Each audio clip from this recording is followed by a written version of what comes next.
pas cantonné à un métier, on peut évoluer si vous travaillez bien, si vous avez des bonnes évaluations. La mobilité interne, elle existe. Associate 1 ou 2 chez Lincoln, 2 ça doit être 88K à peu près en fixe, quoi. Mais il y a un jour où j'ai vu vraiment 2 levées de soleil. Et j'avais fini à plus de 7h du matin. Comment tu vas t'adapter dans cet environnement-là? T'as zéro expérience en M&A. La réalité, c'est que tout se construit, tout évolue. Les rencontres qu'on fait, les opportunités qu'on a. Quand il faut choisir après le bac, on a l'impression qu'on fait le choix de sa vie.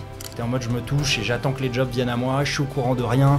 Moi, en 3 ans, j'ai dîné 3 fois chez moi. Je connais un nombre de gens complètement incompétents, très bien payés. S'il y avait une guerre entre la Chine et Taïwan et des tensions entre la Chine et les États-Unis, bah là, ce serait catastrophique.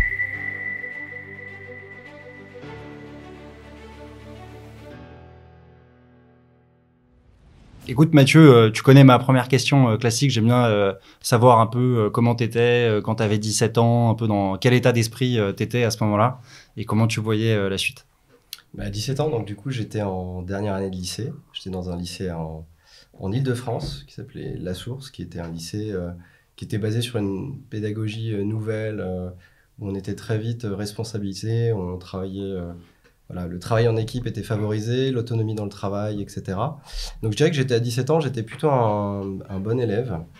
Pas excellent, mais voilà, j'étais assez scolaire, je révisais, voilà. Donc plutôt un bon élève, mais j'étais assez perdu, je dirais, en termes d'orientation. Moi, quand on me posait ma question un peu fatidique, c'est quoi ton projet professionnel, qu'on pose souvent, Ouais. je savais pas trop quoi écrire, je regardais un peu ce qu'écrivaient les autres, etc. J'étais un peu perdu de ce point de vue-là, sachant que j'avais des parents qui faisaient des métiers qui, je dirais, voilà, qui correspondaient pas forcément à ce que je voulais faire. Ils faisaient quoi tes parents? Ma mère, en fait, travaillait en biologie en laboratoire. Ok. Et mon père était directeur commercial dans le monde de l'impression. Et Ok. contrairement à certains, moi, voilà, c'était des mondes qui m'inspiraient pas. Donc c'est vrai que de ce point de vue-là, j'étais un peu perdu. Et malgré toutes les initiatives de conseils professionnels qu'on avait pu avoir, c'est pas ça qui a aidé ma décision.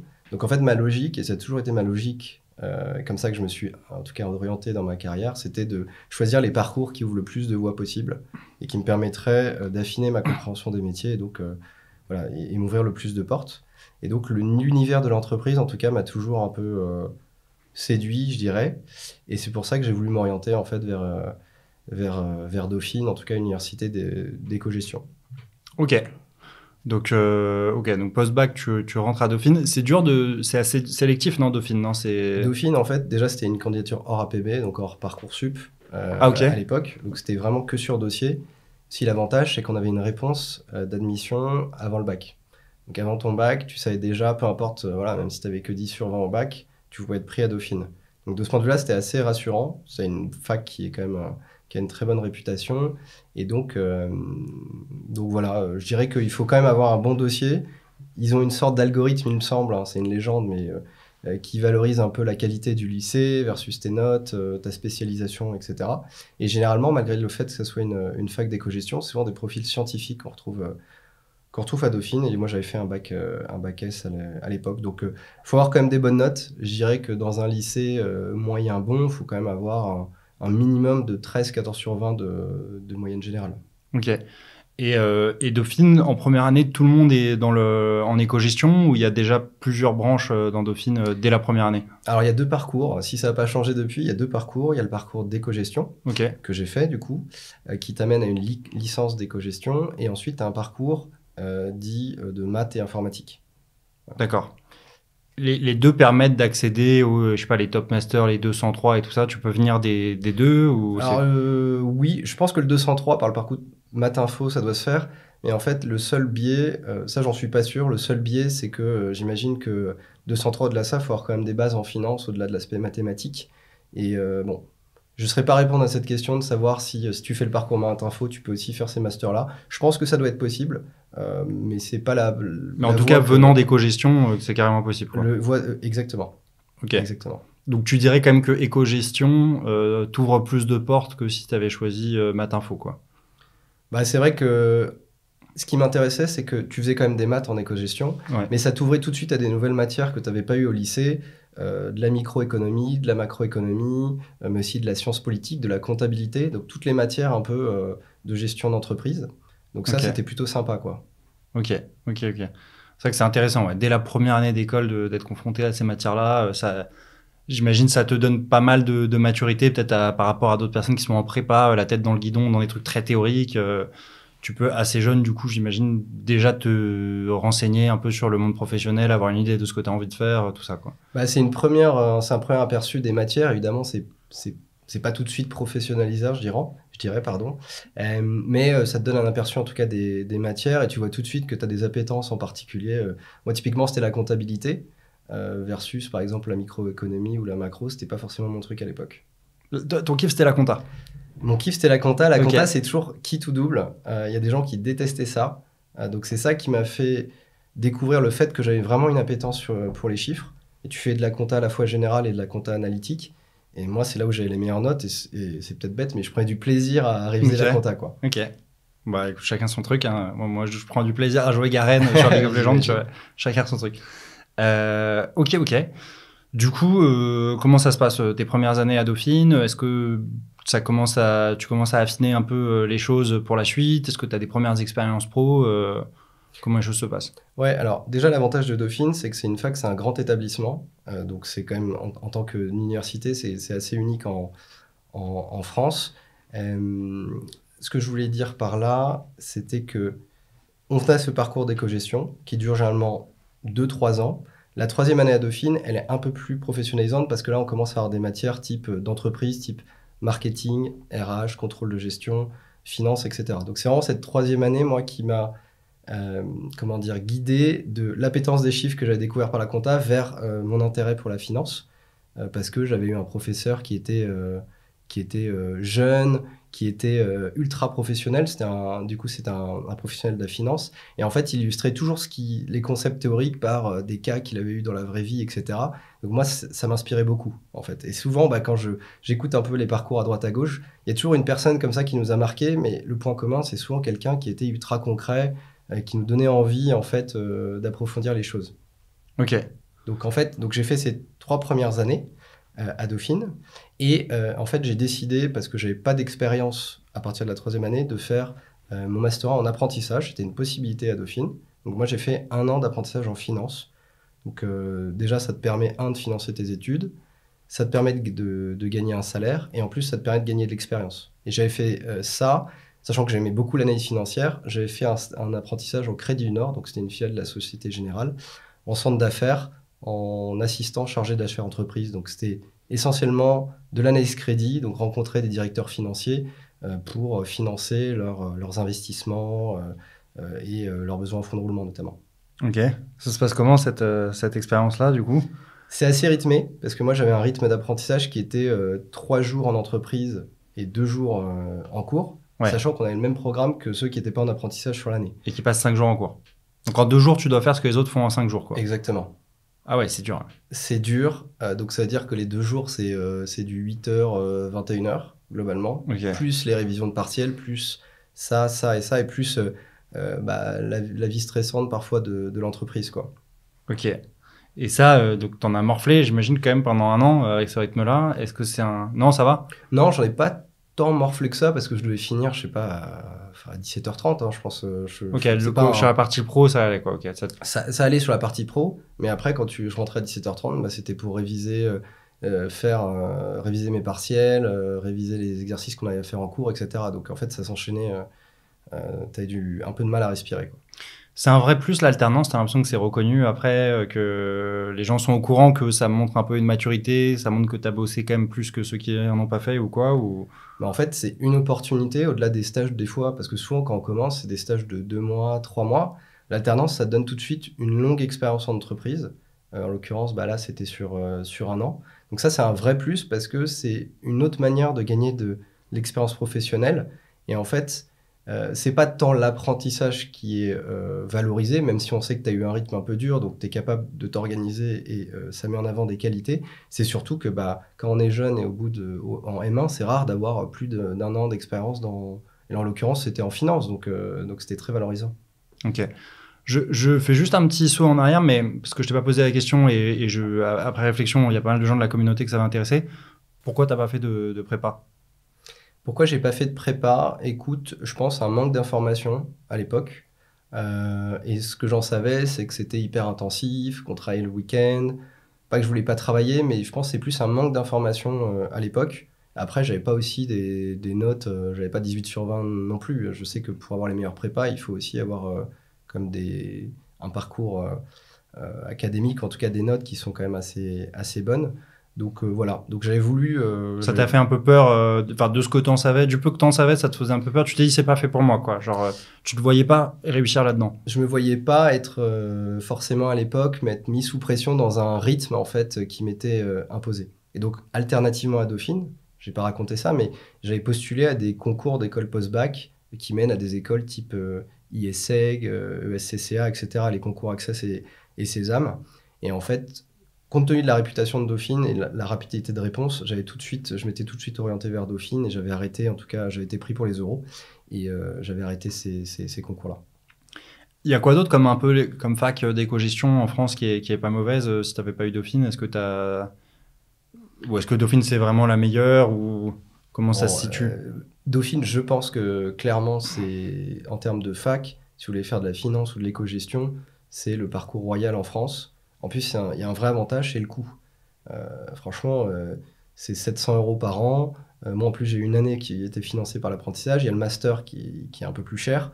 Vous êtes carrément à moins de 10 000 euros pour 6 ans d'études, incluant l'année de césure. Donc, quand je regarde le prix des écoles de commerce, je trouve que c'est un investissement qui est très rentable.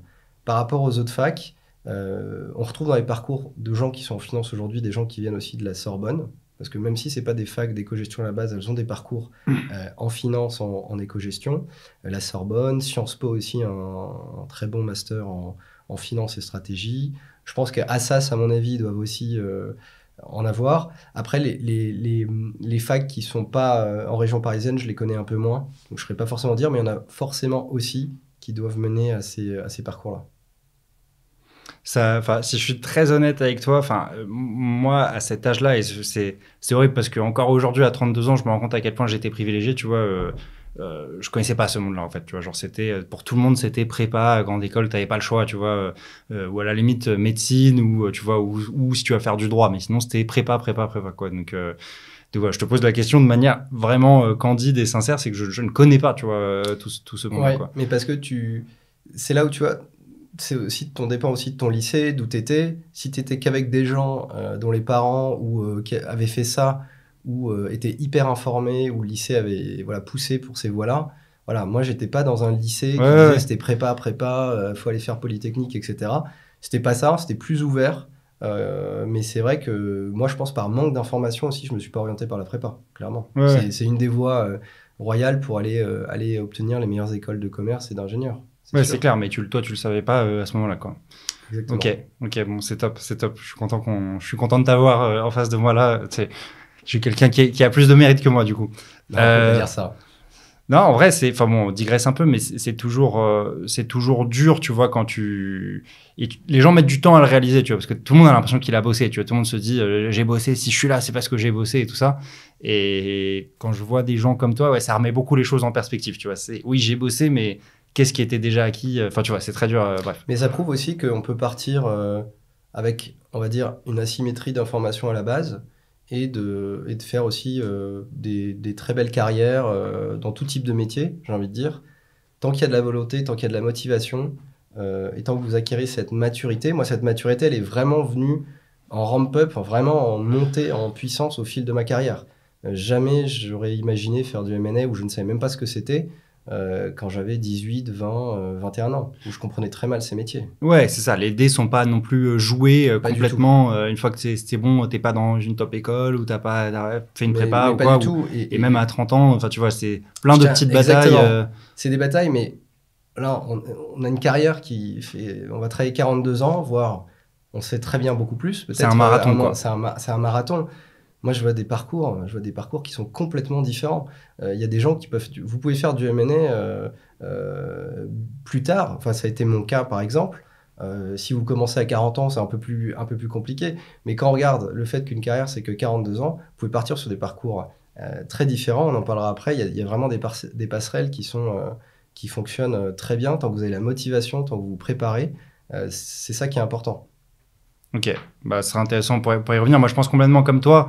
T'as pas l'impression que c'est des exemples qu'on montre en mode ah regardez lui, il a pas fait le parcours type donc c'est possible et il y en a un parmi 1 million. T'as l'impression qu'il y en a quand même pas mal des parcours différents qui sortent pas de la prépa grande école et qui arrivent à faire du M&A. Oui, bien sûr. Après, en fait, en M&A, il y a tout type de structure en M&A.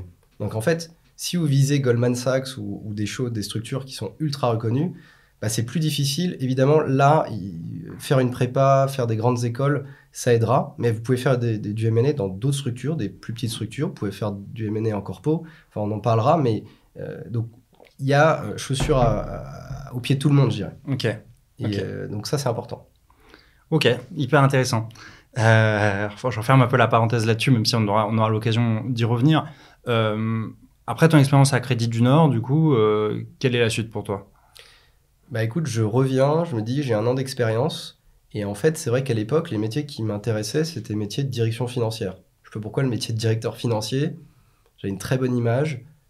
Je connaissais, mais c'était une connaissance assez théorique. Et en fait, Tu peux juste expliquer pour la commu direction financière un peu ce que c'est? oui, bah, c'est tous les métiers un peu corporate de direction financière. Donc, ça va être des gens qui vont faire de la gestion de trésorerie, des gens qui vont faire du contrôle financier, du contrôle de gestion, directeur financier également. Donc, c'est tous ces postes qui gravitent autour de la gestion financière, en tout cas des boîtes. Dans une entreprise qui n'a pas forcément un core business dans la finance, enfin même. Exactement. Voilà. Donc, ça inclut aussi la comptabilité. Voilà, exactement. Donc, dans les grandes entreprises, vous prenez un Saint-Gobain. Saint-Gobain, ils ont une direction financière. Donc, c'est tous les métiers qui sont, par exemple, dans la direction financière de Saint-Gobain que je viens de citer. C'est beaucoup plus large que ça. Mais voilà. Et toi, ça te tentait parce que c'est ton goût pour la compta, tu t'es dit... Compta, analyse financière et aussi que dans le cadre du Crédit Nord, comme on était en contact avec des directeurs financiers qui venaient chercher des financements chez nous, et ben, j'ai fait beaucoup de rendez-vous clients, comprendre leurs besoins, ça m'a beaucoup inspiré. Je me suis dit, pourquoi pas. Donc en fait, après l'expérience Crédit du Nord, je me dis, il y a un truc qui me manque et que j'aimerais bien faire, c'est une expérience à l'étranger. C'est pour ça que j'ai fait une année de césure. Parce que après d'1 an d'expérience, j'aurais pu tenter quelque chose, un Master 2 directement, par exemple. Donc j'ai fait une année de césure, en fait, et j'ai une opportunité par une amie à moi qui m'a proposé, en tout cas, qui m'a permis, en tout cas, de postuler à une opportunité en direction financière au UK, donc en Angleterre. C'était dans la ville d'Oxford, en l'occurrence, dans un grand groupe qui s'appelle Nielsen, qui fait de la mesure d'audience, notamment. Et donc, go, quoi, je me suis lancé quasiment pendant 1 an là-bas, où j'étais au milieu de la direction financière, où j'étais assistant du directeur financier, j'aidais l'entreprise à préparer ses audits financiers, à gérer sa trésorerie, sa comptabilité, son contrôle gestion, donc tous les métiers que j'ai évoqués avant. Donc j'ai fait ça pendant 1 an, dans un environnement vraiment très anglo-saxon, très multiculturel. Il n'y avait pas forcément que des Anglais. Et ça, c'était vraiment hyper enrichissant pour moi. Et ce truc-là, tu as réussi à le décrocher par réseau, du coup? Par réseau. Ouais, ok. En l'occurrence, c'était le frère d'une amie à moi, à l'époque, qui savait que je cherchais à l'étranger. Et son frère était un directeur financier de la filiale UK Ireland de Nielsen, en l'occurrence. Nielsen Media, je crois. Et après, mon CV est arrivé sur on va dire le bon coin de table de la RH. Et après, par contre, j'ai passé vraiment les process. Ouais, t'as eu un petit coup de pouce et après, oui, forcément. Exactement. Et j'étais hyper stressé. Tu t'aurais pas pris si t'étais un guignol fini. Non. Ouais, ok. Pas du tout. T'as bossé ça comment? En fait, écoute, déjà c'était en anglais, donc avec l'accent anglais à l'époque, j'étais vraiment stressé. Je me rappelle, je passais des entretiens, je crois que j'étais en Normandie, il y avait un vent pas possible, donc j'étais dehors pour passer des entretiens. C'était un entretien téléphonique. À l'époque, il n'y avait pas Zoom, c'était pas du tout répandu. Quand on passait des entretiens à distance, c'était au téléphone. Donc non, j'avais bossé, j'ai répété devant ma glace ce que j'allais dire pour me présenter, pour expliquer pourquoi je voulais faire ça, vers quoi je voulais m'orienter, qu'est-ce que je voulais faire après. Donc je m'étais beaucoup préparé. Ok. Et parce qu'à la base, tu avais le même accent anglais que moi. Enfin, tu parlais un peu comme une vache espagnole. Exactement. Ok. Et en plus, quand c'est au téléphone, avec du vent, avec potentiellement... Alors, c'était un anglais, mais un anglais irlandais, donc c'est un accent encore... Ah ouais, il est roche celui-là, je le connais. Il est très difficile à comprendre. Ouais. Et je parle pas encore de l'écossais, parce qu'il y a des écossais avec qui j'ai travaillé là-bas. Mais du coup, ça me faisait vachement peur. Et en fait, non, je me suis préparé, j'avais mes feuilles, et ils ont ressenti ma motivation. C'était pas parfait, mais c'était pas un entretien pour du conseil. Il y avait... je crois que j'ai eu un entretien avec la RH qui va poser limite c'était quoi mon prénom, mon nom, donc pas vraiment d'enjeu. Et après un entretien avec mon directeur de stage qui n'était pas technique, c'était pas vraiment des entretiens de conseil, hein, c'était vraiment des entretiens pour un stage en direction financière. Donc c'était avec du recul, c'était assez facile. Ok. Donc ce truc, ouais, cette expérience, t'as appris plein de choses, ça t'a motivé, et donc tu sors de là en te disant quoi, j'ai envie vraiment de faire ça de ma vie, quoi, de bosser dans une direction financière. Ouais, c'était vraiment directeur financier qui m'intéressait. Et ouais, ça a conforté, en tout cas, voilà. Et ça montre bien que au fur et à mesure de sa carrière, on a vraiment notre projet professionnel qui se construit, qui évolue, qui se fait aussi au gré des opportunités. Ton parcours, c'en est l'exemple. Je sais pas si toi, au début, par exemple, tu voulais faire ta carrière chez Goldman Sachs, mais tu as un truc qui s'est présenté et tu t'es dit, bah, allez, je me lance. C'est un peu comme ça que j'imagine. Bon, c'est peut-être un peu plus compliqué que ça. Ouais, moi au début, honnêtement, j'étais persuadé que je bosserais 40 ans chez Goldman, que je deviendrais partenaire, pourquoi pas CEO, tu vois, j'ai toujours été très ambitieux. Et voilà, et puis évidemment, le truc, je suis arrivé au bout du truc, tu vois, j'apprenais plus rien et ça, et je me suis donné un autre. Voilà, je vais me lancer dans un autre truc, et je croyais me lancer dans les jeux vidéo, et maintenant, enfin voilà, je suis dans autre chose, donc ouais. On verra dans 3 ans, qu'est-ce que tu feras, tu vas t'as un truc peut-être totalement. Je serai danseur étoile. Tu seras peut-être danseur étoile. Mais non, clairement, tu fais bien de le préciser.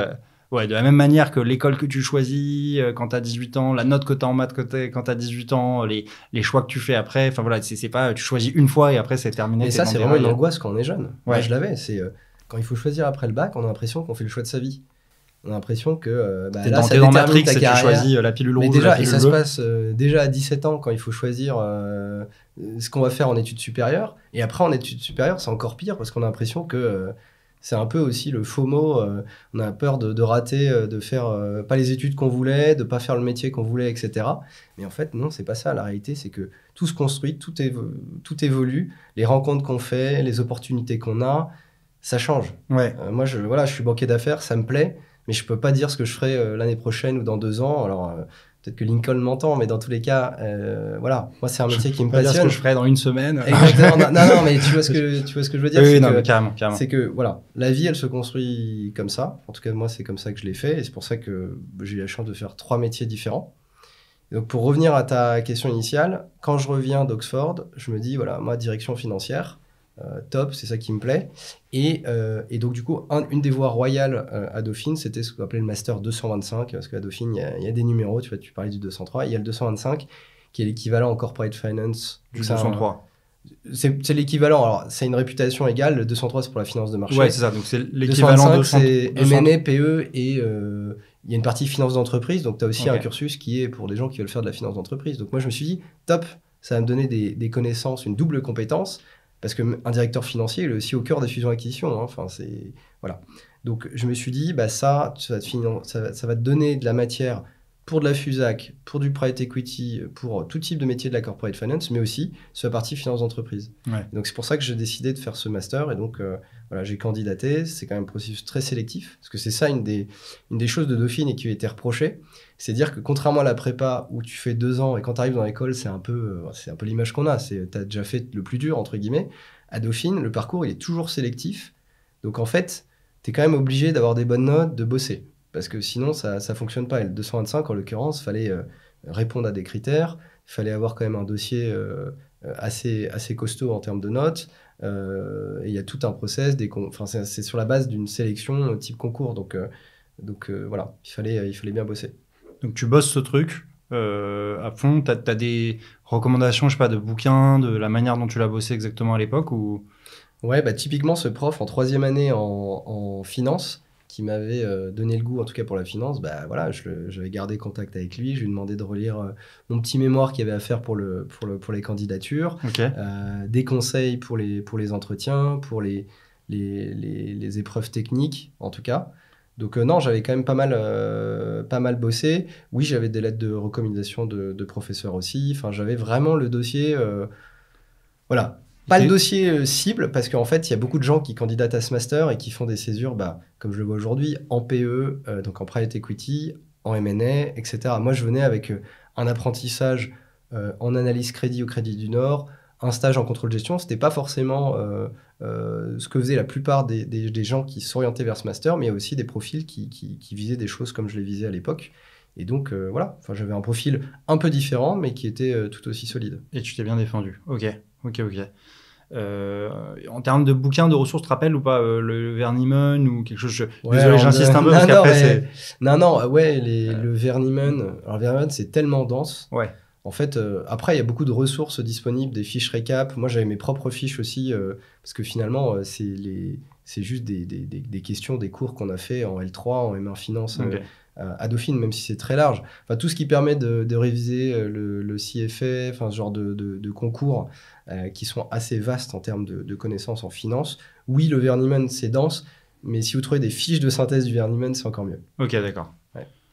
Ouais, donc l'info, elle est là, elle est trouvable, quoi. Faut faire le taf, soit dans tes cours, soit dans le Vernimon, soit dans autre chose, mais c'est accessible, quoi. Tu peux... Tout à fait, ouais. Voilà. Et c'est les questions qu'on attend, classiques, de compta, de finance d'entreprise, tout ça, quoi. Exactement, ouais, Ok. tout à fait. Donc, trop bien. Donc, tu arrives à rentrer dans le 225. Comment ça se passe dans le 225? J'imagine que c'est une année assez intense, non Finalement, pas tant que ça, parce qu'en fait, l'idée du Master 2, c'est de dire, en fait, vous avez déjà fait tous les cours, vous avez quand même une bonne base en finance. Donc, nous, on choisit des gens qui ont cette base. Nous, on veut vous professionnaliser pour que vous insériez au mieux sur le marché du travail. Donc, il y a un premier semestre qui est assez dense en termes de cours, mais le second, il est volontairement plus light, justement, pour permettre de candidater, etc. Donc, je dirais que c'est assez bien foutu.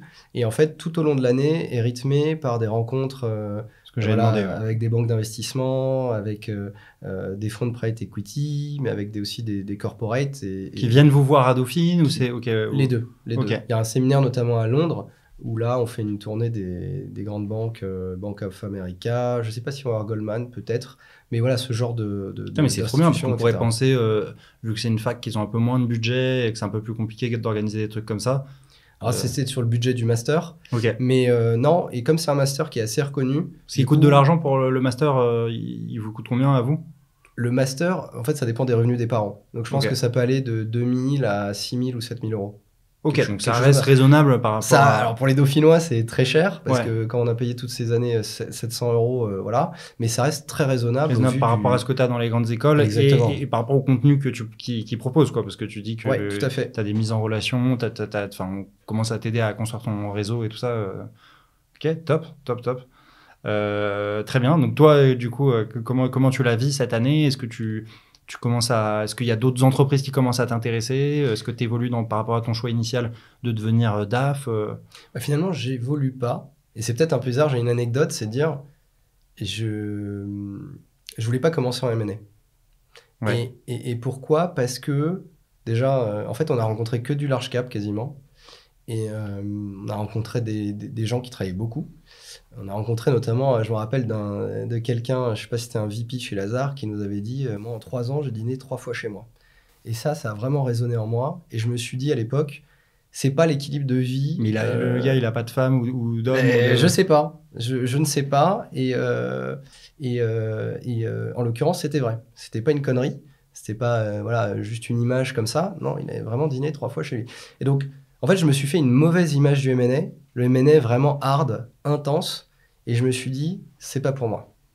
Ah ouais, moi je comprends. Non mais vraiment, j'aurais pu être un peu plus ouvert sur la chose, me dire qu'on peut faire d'autres types du M&A dans d'autres types de structures, etc. Mais ça m'a tout de suite, ça m'a éteint en tout cas cette solution. C'est fou dans ce que tu dis. Il y a un truc qui me choque, qui m'étonne, qui m'interpelle, c'est le côté aléatoire des rencontres que tu as pu faire et qui t'ont impacté de ouf, quoi. J'ai l'impression. Exactement. En fait, sachant que moi, j'avais pas un cadre familial qui comprenait le monde du conseil. Donc, en fait, j'avais pas un oncle qui allait pouvoir m'orienter, etc. Donc, référent chez qui tu vas voir, on m'a dit ça, est-ce que c'est vrai? Exactement. Toi, tu te prenais à la gueule les news, quoi. Genre exactement. Donc, moi, mon ambition, elle s'est toujours construite parce qu'il y avait des autres autour de moi qui étaient ambitieux. Et c'est comme ça. Et les échanges que j'ai pu avoir dans le cadre de mon apprentissage, de ma césure, des profs. Donc, moi, j'ai essayé de maximiser toutes mes possibilités externes, entre guillemets, pour essayer de trouver ma voie, en l'occurrence. Ok, d'accord. Donc, tu restes sur le truc... Je reste sur le truc de métier de direction financière. Et une des voies, en l'occurrence, pour faire de la direction financière, c'est de l'audit financier. C'est un peu un parcours royal pour Ouais. devenir DAF. Hein. Il y a beaucoup de DAF aujourd'hui. T'es le flic, en gros, et puis après, tu pourras aller du côté de... Enfin, si je, Oui, bah, on pourra en parler, mais je dis ça c'est avec pas mes mots à exactement moi, ça, mais mais ouais. c'est en fait, ouais, tu comprends mieux comment est pilotée l'organisation comptable des entreprises, comment on les contrôle, etc. Donc, oui, si tu veux, c'est un peu le flic. Peut-être ceux qui font de l'audit en ce moment, ils vont pas aimer cette dénomination, mais en tout cas, oui, c'est un peu ça l'idée, quoi. Ok. Et c'est très formateur. Ok, donc tu te dis, allez, j'ai envie de faire de l'audit. J'ai envie de faire de l'audit. T'aurais pu en fait faire de la FUSAC à ce moment-là, quoi. T'as le master 225 qui est peut-être un des Ouais, masters les plus prestigieux de France pour faire ça. ouais, mais avec du recul, je me dis, ça aurait été très compliqué pour plusieurs choses. Un, j'étais mal informé. Donc ça, c'est la première chose. J'étais mal informé.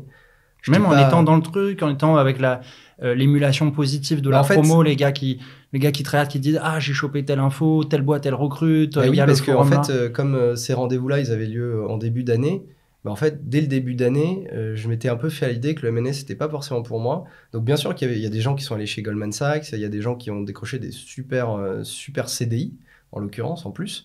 Et, euh, et non, j'étais pas dans cette simulation-là. Et donc, du coup, je suis pas rentré dans le mood de la préparation pour les springs, les summers, toutes ces choses-là qu'on prépare en début d'année. J'étais pas du tout j'étais complètement déconnecté de ce point de vue-là. Je resterais quelqu'un d'ambitieux, mais je mettais ces métiers de la corporate finance un peu de côté à tort. Et donc ça, c'est le premier point qui fait que je pense que ça aurait été compliqué pour moi si, je sais pas, j'avais eu un éclair en cours de formation et que je voulais aller faire du M&A. Deuxième point, c'est que mon CV, en termes d'expérience, même si c'est vrai qu'en France, on est très élitiste, on regarde beaucoup le parcours académique, et parcours académique 225 en France, quand on voulait faire du M&A, c'est ultra réputé. J'avais qu'une expérience en analyse financière au Crédit du Nord et, euh, et, en direction financière. Donc si je devais juger mon propre CV maintenant avec l'œil que j'ai, j'aurais pas trouvé ça foufou, quoi. Donc Ouais, passer des screenings, ça aurait été compliqué. Mais en plus, j'avais pas le mood d'être banquier d'affaires. Il faut être dans la c'est ça, je pense, préparation, etc. parce que vraiment, enfin moi là le truc où je diverge pas un peu par rapport à ce que tu dis, c'est que j'ai toujours trouvé dans les Dauphinois que j'ai recrutés qu'il y a une vraie mentalité de tryharder, tu vois. Alors tu sens qu'ils ont cette niaque, qu'ils sont mieux renseignés que les autres, ils ont envie et tout ça, tu vois. Alors que les profils grande école, t'as souvent ce truc et moi le premier, hein, tu vois, t'as tellement bourré le crâne de vous êtes les meilleurs que t'es en mode, tu vois, t'es en mode je me touche et j'attends que les jobs viennent à moi, je suis au courant de rien, ah merde, j'ai raté le process pour les summers, les trucs, enfin tu vois, genre, tu sens beaucoup moins cette mentalité de tryharder, plus t'es dans une grande école prestigieuse justement, que ouais, c'est des gens qui ont fait des facs ou des trucs qui a priori étaient moins prestigieux et ce truc-là est en train de s'inverser, je trouve, parce que tu vois, il y a quelques années, quand moi j'ai commencé, je pense que les grandes écoles étaient plus prestigieuses que Dauphine, les trois parisiennes en tout cas. Aujourd'hui, tu as tellement de Dauphinois, tu vois, en finance et tout, que bah, du coup, ça alimente aussi un réseau. On sait que les Dauphinois sont des tryharders et voilà. Donc, enfin, je pense que tu as dû, enfin, après, c'est à mon avis, hein, mais tu as peut-être dû ouais, refermer cette porte de j'ai pas forcément envie de faire de la FUSAC, mais je pense que quand tu es à Dauphine, surtout dans les masters comme ça, tu es à côté des tryharders et tu peux avoir l'émulation positive. Enfin voilà, je dis ça de l'extérieur, tu connais ça Non, mieux que mais moi, mais c'est bien résumé. Hein. ouais, ok. Donc c'est toi qui t'étais dit, voilà, ce truc-là, a priori, pas fait pour moi. Mais c'est vrai, je rejoins ton point que ouais, tu n'avais pas des expériences pro de ouf, enfin, en tout cas par rapport aux autres qui peuvent Ouais, candidater. clairement. Ouais, Enfin, ça, objectivement, oui. ouais, ok.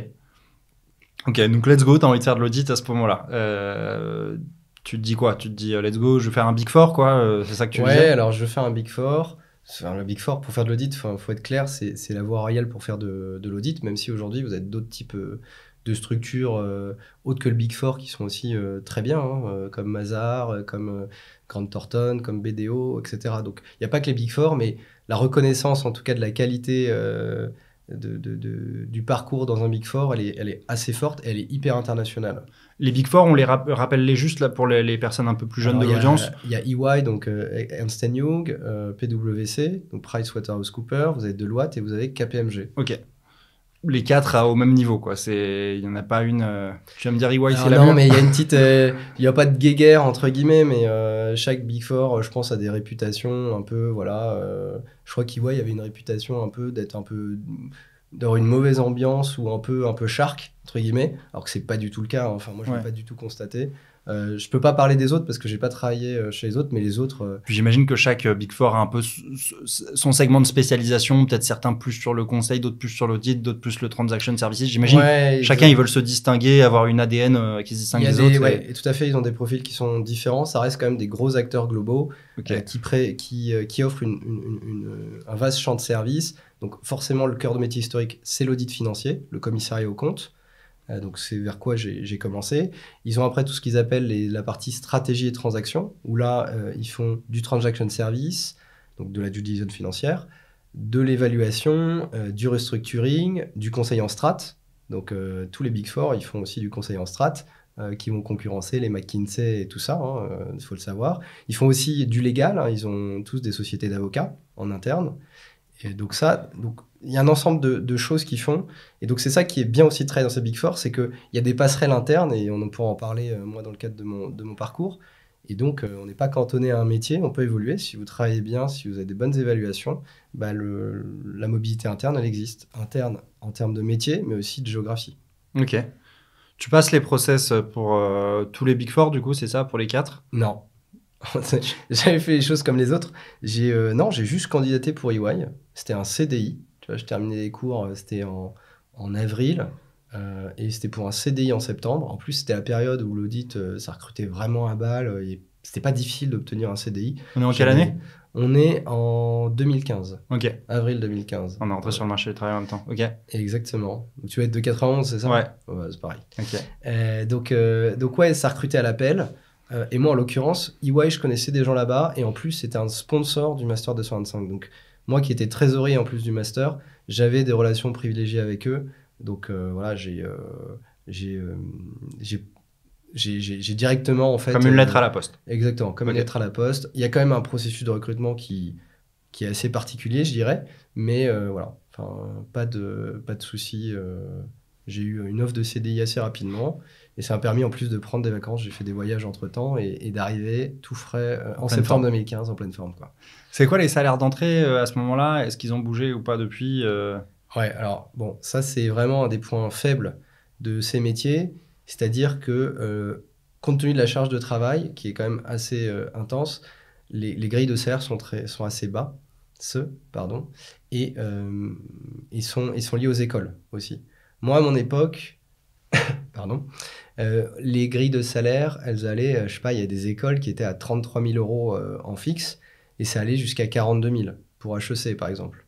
Donc c'est assez bas, sachant qu'il n'y a pas de bonus, hein, c'est full package et qu'on fait des horaires parfois à 22h, minuit, parfois plus, dans les périodes un peu dures de l'année, dans les périodes, les finaux comme on appelle, les périodes finales d'audit. Donc en fait, ouais. Et en fait, cette grille, elle n'a pas beaucoup évolué, ça, il me semble. Pourquoi ? Parce que déjà, la pression sur les fees en audit ont été plutôt revues à la baisse. Et donc, c'est difficile, en fait, de recruter aujourd'hui, pour des Big Four, des profils top école. Donc, ils ont élargi aussi leur recrutement à d'autres très bonnes écoles. Chez EY, il y a beaucoup de Neoma, de Schema, qui sont aussi des très bonnes écoles. Mais ils ont élargi leur spectre de recrutement, du coup. Donc, les grilles, c'est à peu près ça. Et la promesse EY, je me rappelle, à l'époque... Bon, qui a peut-être été revu un peu à la hausse, mais c'était... moi, je suis rentré à 37K, par exemple. C'était Dauphine, il y avait la grille Dauphine, il y avait même 2 grilles Dauphine, il y avait 225 et le CCA, le contrôle comptabilité audit, et le BFA, banque, finance, assurance. Donc, il y avait 3 masters. 225 étaient à 37 et les 2 autres masters étaient à 35. Ok, tu étais dans la grille étoile Dauphine, quoi. Okay. J'étais dans la grille étoile Dauphine et aujourd'hui, je pense que les salaires, ils ont peut-être été revus de 2K à la hausse, mais ils ne sont pas beaucoup plus importants, à mon avis. Et tu disais la promesse, tu allais dire la promesse, il y a un scaling qui est fort. La promesse, c'était de dire, ok, déjà, on vous met un peu des grilles différentes sur les écoles. La promesse, c'est que après, il y a une disparition des notions d'école. Si vous êtes tous bons ou à un niveau équivalent, en gros, en manager, c'était l'équivalent de 5 ans d'expérience, on était autour de 60K en fixe. Tu mets 5 ans à corriger Ouais, et sous réserve qu'un mec d'une école qui est moins bien classé qu'HEC soit aussi bon à la fin que quelqu'un d'HEC. C'était ça aussi la promesse. Mais ça se voulait méritocratique. Ok. Et donc, tu vois, quand je vois les salaires en M&A aujourd'hui, je me dis, waouh, il y a un monde d'écart, quoi. Et je pense que j'avais même pas vraiment conscience, en fait, que les salaires étaient aussi élevés en M&A. Parce que là, avec du recul, je me suis dit, j'ai commencé à ce salaire-là, je me dis, waouh. Parce que juste, tant qu'on est sur les salaires, tu rentres à 37 en audit, tu serais rentré à combien en M&A? Alors là, ça dépend vraiment de la structure. Je pense qu'aujourd'hui, en salaire en M&A, c'est hyper large. Que vous soyez dans une boutique small cap ou chez Goldman Sachs, je pense qu'un analyste, il peut commencer de 40 à 90 K en fixe, à peu près à Paris. Euros. Ouais, Goldman, c'est 85-90, voilà, je crois. C'est dans ces eaux-là, juste sur du fixe. Ouais. Juste sur du fixe. Moi, j'étais à 37K full package en audit. tout mouillé. Exactement. Mais anecdote, je referais la même chose si je pouvais changer quelque chose. Je ne le ferais pas. Je ne changerais la même chose parce que j'estime que ce que j'ai appris chez EY, en tout cas en audit, c'est une valeur immatérielle qui est très forte. Très gros teaser sur la suite. Ok, très bon. Exactement. Très bon. Et bon, je ne l'ai même pas briefé avant, je précise. Ok.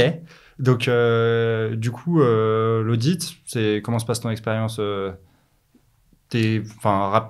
parce que tu fais ça pendant un an et demi, c'est ça? Ouais, j'ai transféré en fait au bout d'un an et demi, je sais plus, c'était peut-être avril ou mars 2017, où j'ai transféré en transaction service, donc de la partie due diligence financière. Donc j'en ai fait un an et demi. Tu peux en dire un peu plus parce que je sais que c'est un peu le dream. On dit les TS, c'est un peu le dream de l'audit, c'est un peu leur joyau, ils mettent ça en avant, c'est peut-être là que vont les top profils. Est-ce que tu peux expliquer plus en détail que due diligence? Qu'est-ce qu'on fait exactement en TS? Ouais, alors audit financier, ce que j'ai commencé, c'est vraiment audit financier, commissariat aux comptes, c'est un audit légal. Le transaction service ou due diligence financière, c'est un audit d'acquisition qui est fait dans le cadre d'une transaction M&A. Et en fait, le transaction service, qu'est-ce qu'il fait? Il fait un rapport. Donc son input final, c'est un rapport. Donc finalement, c'est des slides qui ont vocation à, dans le cadre d'une transaction M&A, c'est une revue d'informations. Donc c'est présenter la boîte, ses dynamiques financières en termes de chiffre d'affaires, de marge. Quand on fait du TS, on comprend tout de suite. On développe un esprit critique qui fait que quand on voit le chiffre d'affaires augmenter, c'est pas tout le temps une bonne nouvelle. Okay. Quand on voit les marges baisser, c'est pas tout le temps des mauvaises nouvelles non plus. Et donc le rapport de due diligence financière d'audit d'acquisition, c'est une revue d'informations, une analyse de la performance historique et prospective de la boîte, donc ses marges, son revenu, et c'est aussi une confirmation des éléments clés de valorisation d'une boîte. Et tu fais des checks concrets, je sais pas, par exemple une boîte de fringues qui dit dans ma boutique à Bordeaux, il y a 10 jeans dans la cave en réserve, tu vois, ça fait partie de la due diligence d'aller checker les inventaires, les stocks et tout ça. Ça c'est de l'audit financier, c'est le premier truc, c'est le commissariat aux comptes. Okay. Donc c'est vraiment, là c'est deux choses différentes. Donc la partie commissariat aux comptes, c'est un premier 1 an et demi, et après j'ai fait plus de 3 ans en transaction service, là c'est de l'audit d'acquisition. Donc du check de stock et tout, ça c'est clairement ce qu'on fait plutôt en audit légal, pas en TS. Ok, d'accord. Et tu confirmes que c'est un peu le rêve, enfin c'est un peu pour les gens qui sont en audit de se dire je monterai en TS, c'est un peu vu comme une promotion quoi, de passer de l'audit au TS ou... Ouais, alors c'est vrai qu'il y avait aussi, même en interne, il y avait peut-être, c'est pas une rivalité, mais oui, il y avait une perception des métiers qui peut, en TS, oui, ça fait partie des métiers qui étaient quand même pas mal valorisés. Après, l'audit financier, c'est très bien aussi, mais oui, en tout cas, c'était peut-être perçu maintenant comme un peu plus prestigieux que l'audit, ouais. Parce que tu es plus proche du M&A, c'est ça, et que c'est un peu le Graal pour les gens en audit. Enfin, pas pour tous, j'imagine il y en a qui veulent vraiment faire de l'audit, qui sont passionnés par ça, ce qui était ton cas d'ailleurs. Mais il y en a, j'imagine, qui font ça en disant c'est une première étape, peut-être que je ferai du M&A après. Et le TS te place plus proche du M&A que de l'audit ou... Ah, mais clairement. Ouais. Ah, mais ça, c'est une évidence. On revient dans le monde des transactions. Ouais. Pardon. Et j'expliquerai d'ailleurs pourquoi j'ai rebasculé de l'audit au transaction service, mais c'était une des raisons. C'était me rapprocher de mon autre compétence que j'avais développée en master.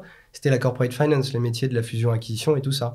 Et le TS, ça me permettait de faire une passerelle interne assez facile, enfin assez facile, on en reparlera, mais assez facile, et de me rapprocher dans l'univers du M&A. D'accord. Ok. Donc, tu passes au Transaction Services. Ça vient de toi, ça vient d'EY parce qu'ils sont contents de toi. Comment se fait cette transition au bout d'un an et demi? Alors, je peux raconter une histoire officielle et la réalité à l'époque qui s'est vraiment passée, c'est qu'on a des mentors en interne hein, quand on est et un peu dans toutes les structures. Chez Goldman Sachs, tu devais aussi avoir un peu un mentor, un parrain, etc. Et moi, j'avais un jeune parrain à cette époque-là, et c'est vrai que le move audit TS à l'époque, il n'était pas forcément évident à faire, il n'était pas forcément naturel, ça existait. Et donc, en l'occurrence, mon parrain, moi, je me suis pas assez bougé, hein, clairement. Faut aller taper à des portes et tout. Enfin, faut un peu aller networker même en interne. Et en l'occurrence, je pense mon parrain avait essayé de chercher des voies, de qui contacter, etc. Et en fait, ça prenait trop de temps. Et je voyais que voilà, je m'étais pas bougé moi-même, etc. Donc, en fait, ce que j'avais fait, c'est que j'étais allé passer des entretiens en TS chez KPMG. Et donc, j'ai été pris en CDI en TS chez KPMG. Et en fait, l'anecdote, c'est que je me rappelle, c'était le jour de ma démission donc chez EY. Et donc, le partenaire auquel j'allais poser ma démission, et en plus, c'était un partenaire que je ne connaissais pas, c'était un partenaire RH, etc. En l'occurrence, je m'étais mis dans une salle à côté de son bureau, et il venait pas. Donc, j'avais passé toute la matinée avec ma lettre à attendre pour aller poser ma démission. Tu avais encore plus envie d'envoyer ta démission, quoi. Tu étais en train de chauffer, quoi. Okay. Mais j'étais là et j'étais frustré, quoi, entre guillemets. Ensuite, donc, il vient pas. Et donc là, je me rappelle qu'il y a un de mes collègues qui passe et qui me dit non, mais il y a un autre partenaire RH qui est là, il est dans son bureau, on va le voir. Je suis allé le voir, ce second partenaire, et je pose ma dème, voilà, soulagé et tout. Il me pose même pas de questions, voilà, c'est dommage et tout. Et à la fin, il me dit ah, mais il me semble qu'on a travaillé ensemble et tout. Je crois que j'avais une bonne image de toi. Attends, qu'est-ce que tu vas faire du coup? Parce que je lui ai pas dit, bam, je vais chez KPMG en TS. Et en l'occurrence, je lui dis, bah si, je vais faire du TS chez KPMG parce que là, il n'y a pas d'opportunité, etc. Alors qu'en réalité, c'était plutôt faux parce qu'il y a des opportunités. C'était juste, moi, je peux m'imputer la faute. Je m'étais clairement pas bougé. J'avais pas enfoncé les portes qu'il fallait enfoncer. Et c'est moins que tu te sois pas bougé en interne et que tu te sois bougé en externe. C'est toujours beaucoup plus dur de se bouger en externe. Enfin, tu vois, le truc qui a le plus de valeur dans une boîte, c'est le capital réputation que tu as acquis auprès des autres collègues. Ce qui est le cas d'ailleurs avec ce RH qui dit attends, mais toi, t'étais un bon gars et tout, pourquoi tu te barres? Donc, c'est toujours beaucoup plus simple en général pas toujours beaucoup plus simple, mais ça peut être plus simple dans certains cas d'essayer. C'est pour ça que je suis resté. Ouais. Et en l'occurrence, donc, je pose ma dème, il me dit ah, mais en fait, tu vas où? KPMG TS. Il me dit mais attends, c'est dommage, tu veux faire du TS, on fait du TS chez EY. Et là, en direct, il prend son téléphone et il appelle le chef du TS chez EY. Mais vraiment, donc un truc hallucinant que ça se fasse aussi facilement. Il dit écoute, j'ai quelqu'un qui vient de démissionner, il veut faire du TS, est-ce que tu peux le voir? Et là, franchement, je sors du bureau juste après madame pour aller passer un entretien directement 2 étages au-dessus auprès du chef du TS de chez EY. Voilà. Et ils m'ont fait une contre-offre. Bonjour, c'est vous qui êtes en train de démissionner? Allez-y, monsieur. Exactement. Donc, ils m'ont fait une contre-offre très rapidement. Donc là, non seulement financièrement, elle était meilleure que KPMG.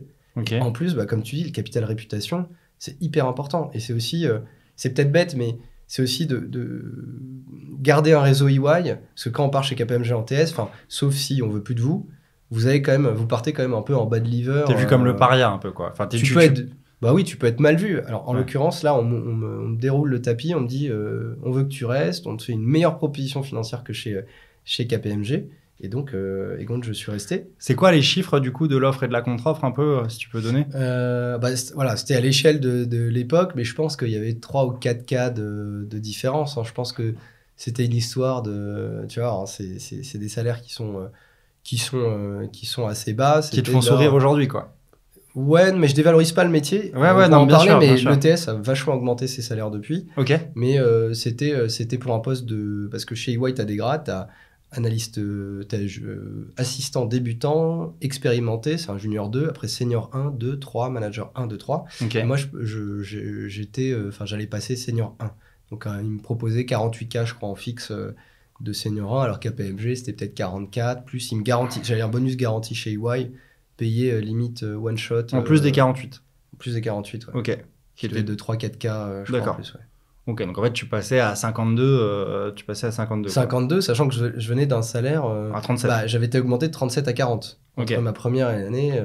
c'est pas mal. T'es de 40 à 52, c'est plus de 25%. C'est une belle augmentation, quoi. Exactement. Ok. Donc, voilà où j'en étais. Et la petite anecdote qui est sympa, c'est que, en l'occurrence, au moment où je transférais en TS, il y avait une équipe de KPMG qui s'était barrée de KPMG pour rejoindre EY en TS. Okay. Et l'anecdote qui est marrante, et tu verras qu'il y a même un fil conducteur avec Lincoln aussi, c'est que KPMG m'a toujours suivi tout au long de ma carrière. C'est que j'ai beaucoup bossé du coup avec cette équipe, qui était une équipe EY, mais d'ex en tout cas KPMG, beaucoup bossé avec eux chez EY. Donc c'était un truc que je t'ai pas dit, c'est que Robin de la prod est de KPMG aussi. Non, je rigole, ça c'était une blague. Non, mais en tout cas, ouais, non, mais j'ai plein de coïncidences un peu bizarres comme ça, mais tu verras, enfin, chez Lincoln, je pourrais t'expliquer le lien, mais en l'occurrence, j'ai beaucoup bossé avec eux et c'était bizarre parce que j'avais démissionné chez KPMG, ils connaissaient toutes les personnes que j'avais rencontrées, donc anecdote marrante. Ok. Comment ça se passe tes années en TS? Écoute, j'adore le TS et j'adore toujours le TS. L'avantage, c'est que j'ai commencé le TS en senior 1. Donc, j'ai pas commencé junior 1, etc., où tu fais peut-être un peu plus d'Excel, de crunching de data, de choses comme ça. C'est un métier très Excel et PowerPoint, mais beaucoup Excel. Il faut, quand tu viens en TS, je vais te dire un truc, au bout d'un an, 2 ans, tu n'utilises plus de souris, tu connais tous les raccourcis clavier de la Terre comme pas possible, tu connais toutes les fonctions possibles, imaginables, tu sais traiter de la donnée, de la base de données, très rapidement avec toutes les fonctions. Enfin, tu deviens vraiment un monstre en Excel. Je suis assez mal placé pour te dire ça, mais tu as des passions un peu cheloues quand même. Non, je dis pas que c'est une passion Excel. En tout cas, chez Lincoln, je fais moins d'Excel, donc j'ai un peu perdu la main, mais tu développes c'est incroyable comment tu deviens très rapide sur le clavier, quoi. Ok, d'accord. Donc non, j'ai fait... des mécaniques un peu, quoi. Tu commences à augmenter ton APM, tout ça, quoi. C'est ça. D'accord. Donc moi, j'étais en TS chez EY, il y avait du large cap, donc plutôt des grosses due deals pour des gros fonds, des gros corporates, et il y avait une équipe mid cap. Moi, j'étais dans le large cap et j'ai travaillé dans tout type de secteur. L'énergie, les télécoms, les médias, le retail, grande distribution. J'ai pas mal voyagé aussi. Je suis allé en Algérie, j'ai voyagé en France. J'ai voyagé dans quand même pas mal d'endroits. Okay. Donc ça, c'était plutôt sympa. Donc j'ai fait un certain nombre de due diligence. Et en fait, c'est vrai qu'en 3 ans, j'ai développé un bon bagage. Je pense... Le bagage qu'il faut développer en TS, je pense que je l'ai développé en 3 ans. Sans devenir un expert, le pro de la due diligence financière, mais avec du recul. Et c'est ça qui a orienté aussi mon choix en M&A. C'est que je pense que j'ai développé ce que je voulais développer. Et d'ailleurs, j'ai toujours considéré, je me suis toujours orienté dans ma carrière en ayant estimé que j'avais développé le bagage que je voulais développer. En audit, au bout d'1 an et demi, c'est pas que j'en avais marre, mais cet aspect rigoureux, très méthodique, etc., j'avais développé les réflexes de rigueur qu'il fallait et je me sentais prêt, pas à devenir expert, parce que quand tu développes le bagage minimum, soit tu pousses et tu deviens expert, soit tu prends le bagage et tu vas développer d'autres compétences. Et c'est ça que j'ai fait en transfert en TS. Et au bout de 3 ans en TS, de senior 1, senior 2, senior 3, je pense que j'avais développé un bon bagage qui couvrait l'ensemble de ce qu'on pouvait voir en due diligence sans devenir un master du TS, quoi. Comment tu décrirais, donc sur l'audit, tu as dit c'est vraiment de la rigueur, comment tu décrirais un peu ces skills que tu as appris en TS? En TS, c'est analytique. C'est analytique à fond. Je te disais, quand je vois maintenant une boîte dont le chiffre d'affaires augmente de 10, moi, j'ai tout de suite un esprit critique. Est-ce que c'est bien, pas bien? Pourquoi ça peut être, c'est pas bien? Si elle augmente de 10 parce qu'elle a acheté une boîte, mais que son business qui lui fait plus 12, mais son business historique fait moins 2, est-ce que le message est le même, par exemple? C'est plein de choses comme ça, en fait. Et le TS te permet de développer cet esprit analytique, cette rigueur. Mais moi, vraiment, la rigueur, il y en a beaucoup qui disent le TS, c'est technique, c'est rigoureux. Mais je peux dire que l'audit, c'est un autre niveau en termes de rigueur. Donc, la vraie rigueur, je l'ai appris en audit. Le TS m'a donné cet esprit analytique, ce sens business des chiffres. C'est-à-dire qu'aujourd'hui, je suis capable de regarder des états financiers et rien qu'en regardant les trucs, te donner les 4-5 axes clés, les key takeaways de la performance financière de la boîte, quoi. Voir ce qui va pas, etc. Tu développes un œil très affûté là-dessus, quoi. C'est marrant parce qu'en faisant des métiers très différents, je développais un peu les mêmes skills que toi. Tu vois, moi, quand je faisais du pricing de produits dérivés, au début, c'était vérifier qu'il n'y ait pas une merde dans le pricing, checker toutes les cellules, tous les trucs. Est-ce que le settlement physique en cash, en dollars, en euros, le calendrier, tout ça, enfin, tu vois. Et ensuite, quand tu commences à prendre de la hauteur, c'est l'analyse. C'est OK, le prix a bougé. Est-ce que ça vient de la vol, de la corrèle, des diffs? Qu'est-ce qui peut s'être passé, tout ça, quoi. Donc voilà, finalement. C'est une forme d'analyse appliquée à des métiers différents. Mais ouais. Moi, ce qui montre d'ailleurs, enfin, ce qui démontre, moi, ce dont je suis convaincu, c'est que du coup, il y a des passerelles entre des métiers qui te paraissent hyper différentes, mais qui sont en fait beaucoup plus simples que ce que les gens pensent, tu vois, parce que c'est les mêmes soft skills qui sont développés, quoi, dans ces différents métiers, quoi. Et un esprit analytique, ça peut servir dans énormément de métiers différents, mais même au-delà de la finance. Hein. Ouais, et la rigueur aussi. Nous, chez Goldman, on appelait ça le attention to details, quoi. C'est-à-dire, tu rates rien, quoi. Ton œil ne rate rien, et ça sert dans plein de trucs, quoi. Mais ce que je dis, c'est que, par exemple, en audit, pour moi, c'est pas négatif. Si tu veux faire ta carrière en audit, devenir commissaire aux comptes ou d'autres types de métiers liés à la comptabilité, expertise comptable, etc., L'audit, c'est très bien, c'est parfait, c'est super formateur. Mais pour moi, j'ai vu faire trop d'audits, être trop formaté, et ben, tu deviens moins flexible au développement d'autres compétences. L'audit, c'était l'audit financier, comme il se raconte, c'est tu as une méthodo pour tester les comptes, aller vérifier s'il n'y a pas d'erreur dans les comptes, etc. Tu as une méthodo, tu as un cadre qui est déjà écrit, toi tu l'appliques. Et donc, tu restes dans un cadre et tu dois être hyper rigoureux, hyper méticuleux, etc. Mais le problème de ça, c'est quand on fait 5 ans, bah, développer d'autres skills, tu as toujours été l'habitude d'aller trouver la solution dans un bouquin, enfin, je dis un bouquin, dans une méthodo, ça peut avoir des aspects négatifs. Tout le monde n'est pas comme ça, tout le monde au bout de 5 ans d'audit ne devient pas formaté, etc. Mais il y en a certains qui le deviennent et qui sont moins flexibles à faire du TS ou à faire d'autres types de métiers par la suite. Ouais. Donc voilà, donc le TS, j'ai pas eu cette impression, mais j'ai pas envie de devenir un expert de la due deal pour autant, quoi. Ouais, c'est ça. Je généraliserais même ce que tu viens de dire. Je trouve que de manière générale, au début, quand tu arrives dans un nouveau secteur, tu apprends plein de trucs. Et après, il y a ce moment où tu apprends un peu moins. Et si tu restes vraiment dedans, en fait, le risque, que ce soit de l'audit, du TS, même de la finance de marché, quoi que ce soit, c'est qu'en fait, tu n'as plus cette habitude de sortir de ta zone de confort et de te rechallenger, quoi. Et c'est en général là que les gens, je trouve, deviennent moins bons, quoi.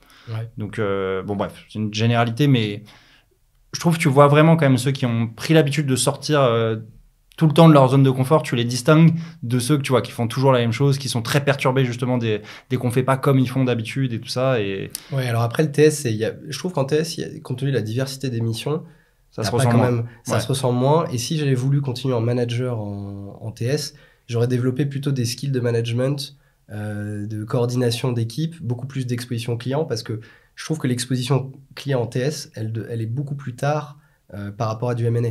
Quand on fait des expert sessions, parce que dans le cadre du M&A, à un moment donné, ceux qui font du TS, à la vente et à l'achat, ils vont se parler, ils vont dire « Ah bah toi, dans ton rapport, t'as mis ça, ça, ça, pourquoi t'as mis ça ?» Ils vont se changer. C'est que quand t'es à partir de manager, senior manager, que t'as cette exposition client.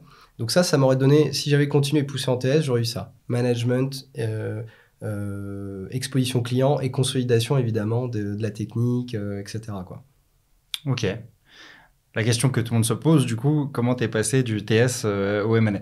Alors, comme je fais les choses peut-être de manière un peu non académique, je dirais, écoute, je ne cherchais pas forcément à faire du M&A à l'époque, pour les raisons qu'on a déjà évoquées. Il y a un gars qui t'avait perturbé il y a fort longtemps, quoi. Ouais, alors non, mais en tout cas, je ne cherchais pas pour faire ça. On m'a appelé, on a la chance en Big Four, parce qu'on a des bons profils et parce que c'est bien vu comme expérience, d'être souvent contacté par des chasseurs de tête. Et en l'occurrence, il y avait une boutique M&A qui s'appelait Lincoln International, qui cherchait un associate à l'époque. Et j'ai été contacté dans ce cadre-là.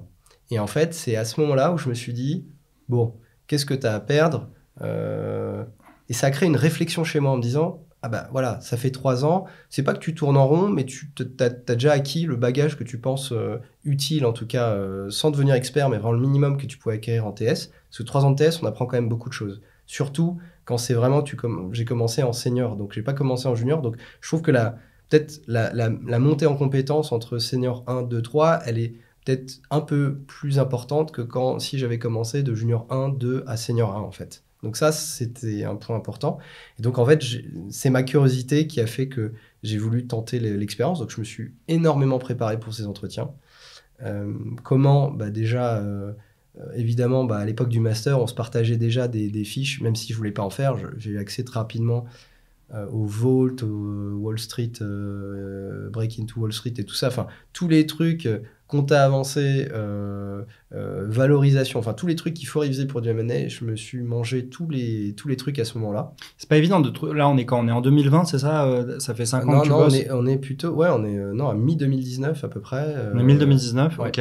Ça fait 4-5 ans que tu bosses. C'est pas évident à ce moment-là de se remettre dans du très théorique.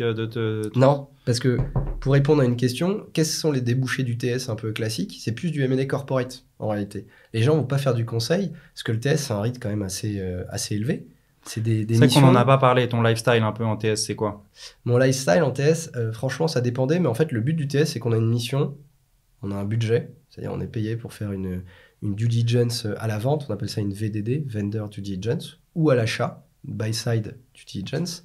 Et en fait, on est toujours compressé par un calendrier parce que les clients, ils veulent réduire les coûts, ils veulent pas qu'il y ait des pincements de fees et tout ça. Donc en fait, c'était des missions, quand c'est en VDD, tu fais ça sur, allez, on va dire 6 semaines. Des fois, ça déborde sur 8 semaines. Et en buy-side, c'était des missions qui pouvaient aller à quelques jours, une semaine, à 2 semaines. Donc en fait, tu es constamment en fait, dans une seringue. Donc moi, franchement, je faisais des horaires. Et je peux te dire que je travaillais moins chez Lincoln que chez EY. Alors, c'est pas pour autant négatif, mais je travaillais beaucoup chez EY. Donne les... Je peux donner une anecdote. Alors, je tiens à dire, s'il y a des gens d'EY qui nous écoutent, que l'anecdote que je vais donner, c'est pas représentatif, mais il y a un jour où j'ai vu vraiment 2 levées de soleil. C'est-à-dire que c'était une buy-side pour un dossier hyper tendu de la place, ou même pour te dire, on était, je sais pas combien d'équipes EY sur le dossier, on accompagnait des hackers différents sur une opportunité d'acquisition. Donc on avait plein d'équipes, moi j'appartenais à une des équipes, et en l'occurrence, on s'était mal organisé, il fallait répondre en rapport pour une deadline, et j'avais fini à plus de 7 heures du matin sur un truc. Alors, mais c'était exceptionnel. non, c'était exceptionnel, mais dans les périodes un peu de rush, ça m'arrivait très souvent de finir à plus de minuit facile. Et c'est un peu comme en conseil, c'est-à-dire qu'entre les deux, tu as des périodes un peu où tu es à la plage, entre guillemets, qui sont un peu plus détentes ou... Franchement, ça dépend. Moi, à mon époque, franchement, alors déjà en TS, la différence avec le MNS, c'est qu'on est sur une due diligence à la fois. Sauf les managers qui, eux, ont moins de travail un peu d'Excel et tout ça, qui peuvent avoir 2, voire parfois 3, mais c'est plus rare. On est souvent sur une mission. En M&A, on est souvent sur plusieurs missions à la fois. Donc, parce que c'est des missions qui sont beaucoup plus courtes et beaucoup plus intenses, quoi. Ouais. Donc, ouais, comme tu es sur plusieurs missions à la fois, il y a moins ce côté, ok, la mission est finie, du coup je chill. Et non, en fait, franchement, tout le monde checkait un peu son staffing chaque semaine. Quand tu avais une mission tu voyais tout de suite les trucs qui apparaissaient dans ton calendrier qu'on avait. Et oui, tu peux avoir un peu de battant, mais des fois, ça s'enchaînait. Et il y a même souvent les problèmes de conflit entre missions où tu avais une semaine en commun entre le début de la suivante et la dernière semaine de ta mission précédente. Donc non, il n'y avait pas franchement, ce qu'on appelait de la disponibilité, c'est-à-dire du non-staffing. Franchement, t'en avais pas tant que ça. D'accord, donc c'était intense, quoi. Franchement, c'était très intense. intense, ouais. Okay. Très formateur, mais très intense, ouais. Ok, intéressant. Le chasseur t'appelle, à ce moment-là, il y a beaucoup de chasseurs qui t'appellent ou pas? Parce que parfois, ça arrive, tu vois, après 4-5 ans d'expérience pro, t'as plein de mecs qui viennent te renifler, tu vois. Et en fait, tu sais... Alors toi, ce qui est différent, c'est que c'est pour du M&A alors que t'es en TS, mais souvent, parfois, c'est des concurrents qui veulent juste te gratter de l'info, tu fais du business avec qui, des trucs et tout ça, donc ça te sauce, tu te dis, il y a un chasseur, il y a un compétiteur qui vient un peu, qui veut peut-être me recruter. Et à la fin, tu te rends compte qu'il n'y avait rien, il n'y avait pas de job, il y avait... Voilà, tu vois. Ouais. Donc, mais bon, là, t'as pas ce sentiment-là, mais... Toutes les semaines, t'es appelé par un chasseur ou c'est quoi? Alors je tiens à dire, c'est pas que quand t'as 4-5 ans d'expérience que t'es chassé. Moi, dès la première année, même en audit, on t'appelle. Ah ouais. Et je pense que c'est important, et moi, c'est un conseil que je donnerais aux jeunes étudiants, etc., de se faire un très bon réseau de chasseurs. Répondez aux chasseurs, même quand c'est non, même quand ça vous intéresse pas. C'est important. Ils peuvent vous donner de l'information. Demain, si vous êtes viré pour des raisons de licenciement économique, vous serez très content d'avoir des chasseurs qui ont vraiment les oreilles sur tout le marché, sur toutes les opportunités de CDI à droite à gauche. Donc avoir un réseau de chasseurs, c'est hyper important. Ça fait partie pour trouver des jobs ou même des transitions de métier. C'est super important. Même s'il y a des choses qui se font en direct, il n'y a pas que de l'intermédiation. Mais c'est très important. Je pense que c'est un super conseil, effectivement, de préparer un peu l'après. Après, il faut trouver le juste milieu, parce que si t'es tout le temps en train de regarder d'autres trucs, il faut quand même que dans ta tête, dans ton cœur, tu te dises, ok, là, je suis bien dans la boîte, je regarde pas ailleurs, je suis à fond, et voilà. Mais c'est bien effectivement, de prévoir la suite, parce que toi, parfois, tu as des sentiments presque pour la première boîte qui t'a donné ta chance et tout ça. Ouais. Et le jour où ça se termine, eux, ils en ont pas pour toi. Donc voilà, c'est bien quand même d'avoir une approche plus rationnel, moins cerveau gauche peut-être là-dessus, t'as raison de le préciser. Ok, donc tu prépares à fond le truc, tu passes les entretiens, ça reste des questions quand même assez théoriques, quoi. Alors que t'as 4-5 ans d'expérience à ce moment-là, ça reste... En fait, comme je suis recruté associate, et c'est vrai qu'un associate en M&A aujourd'hui, ça peut être 2-3 ans d'expérience. Moi, à l'époque, j'en avais 4. Donc je postulais pour un poste d'associate 1-2, je dirais... Ouais, ça devait être ça à l'époque. Et en fait, moi, j'ai passé que des tours. J'ai dû passer 7-8 tours. C'est pas du tout un process classique. J'ai dû voir 6 MD, donc 6 partenaires. et 2 directeurs. Donc en fait, les entretiens, ils étaient hyper différents.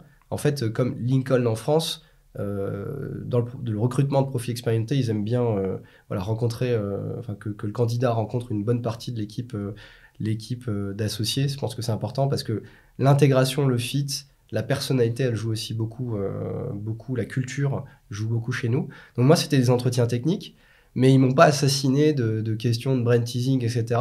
C'était plus ma curiosité. Il y avait un entretien qui était par exemple totalement en anglais, qui était plus sur c'est quoi les forces de l'économie française, c'est quoi le luxe, les banques, les assurances, etc. Donc c'était peu changer ma curiosité et ma culture économique et financière.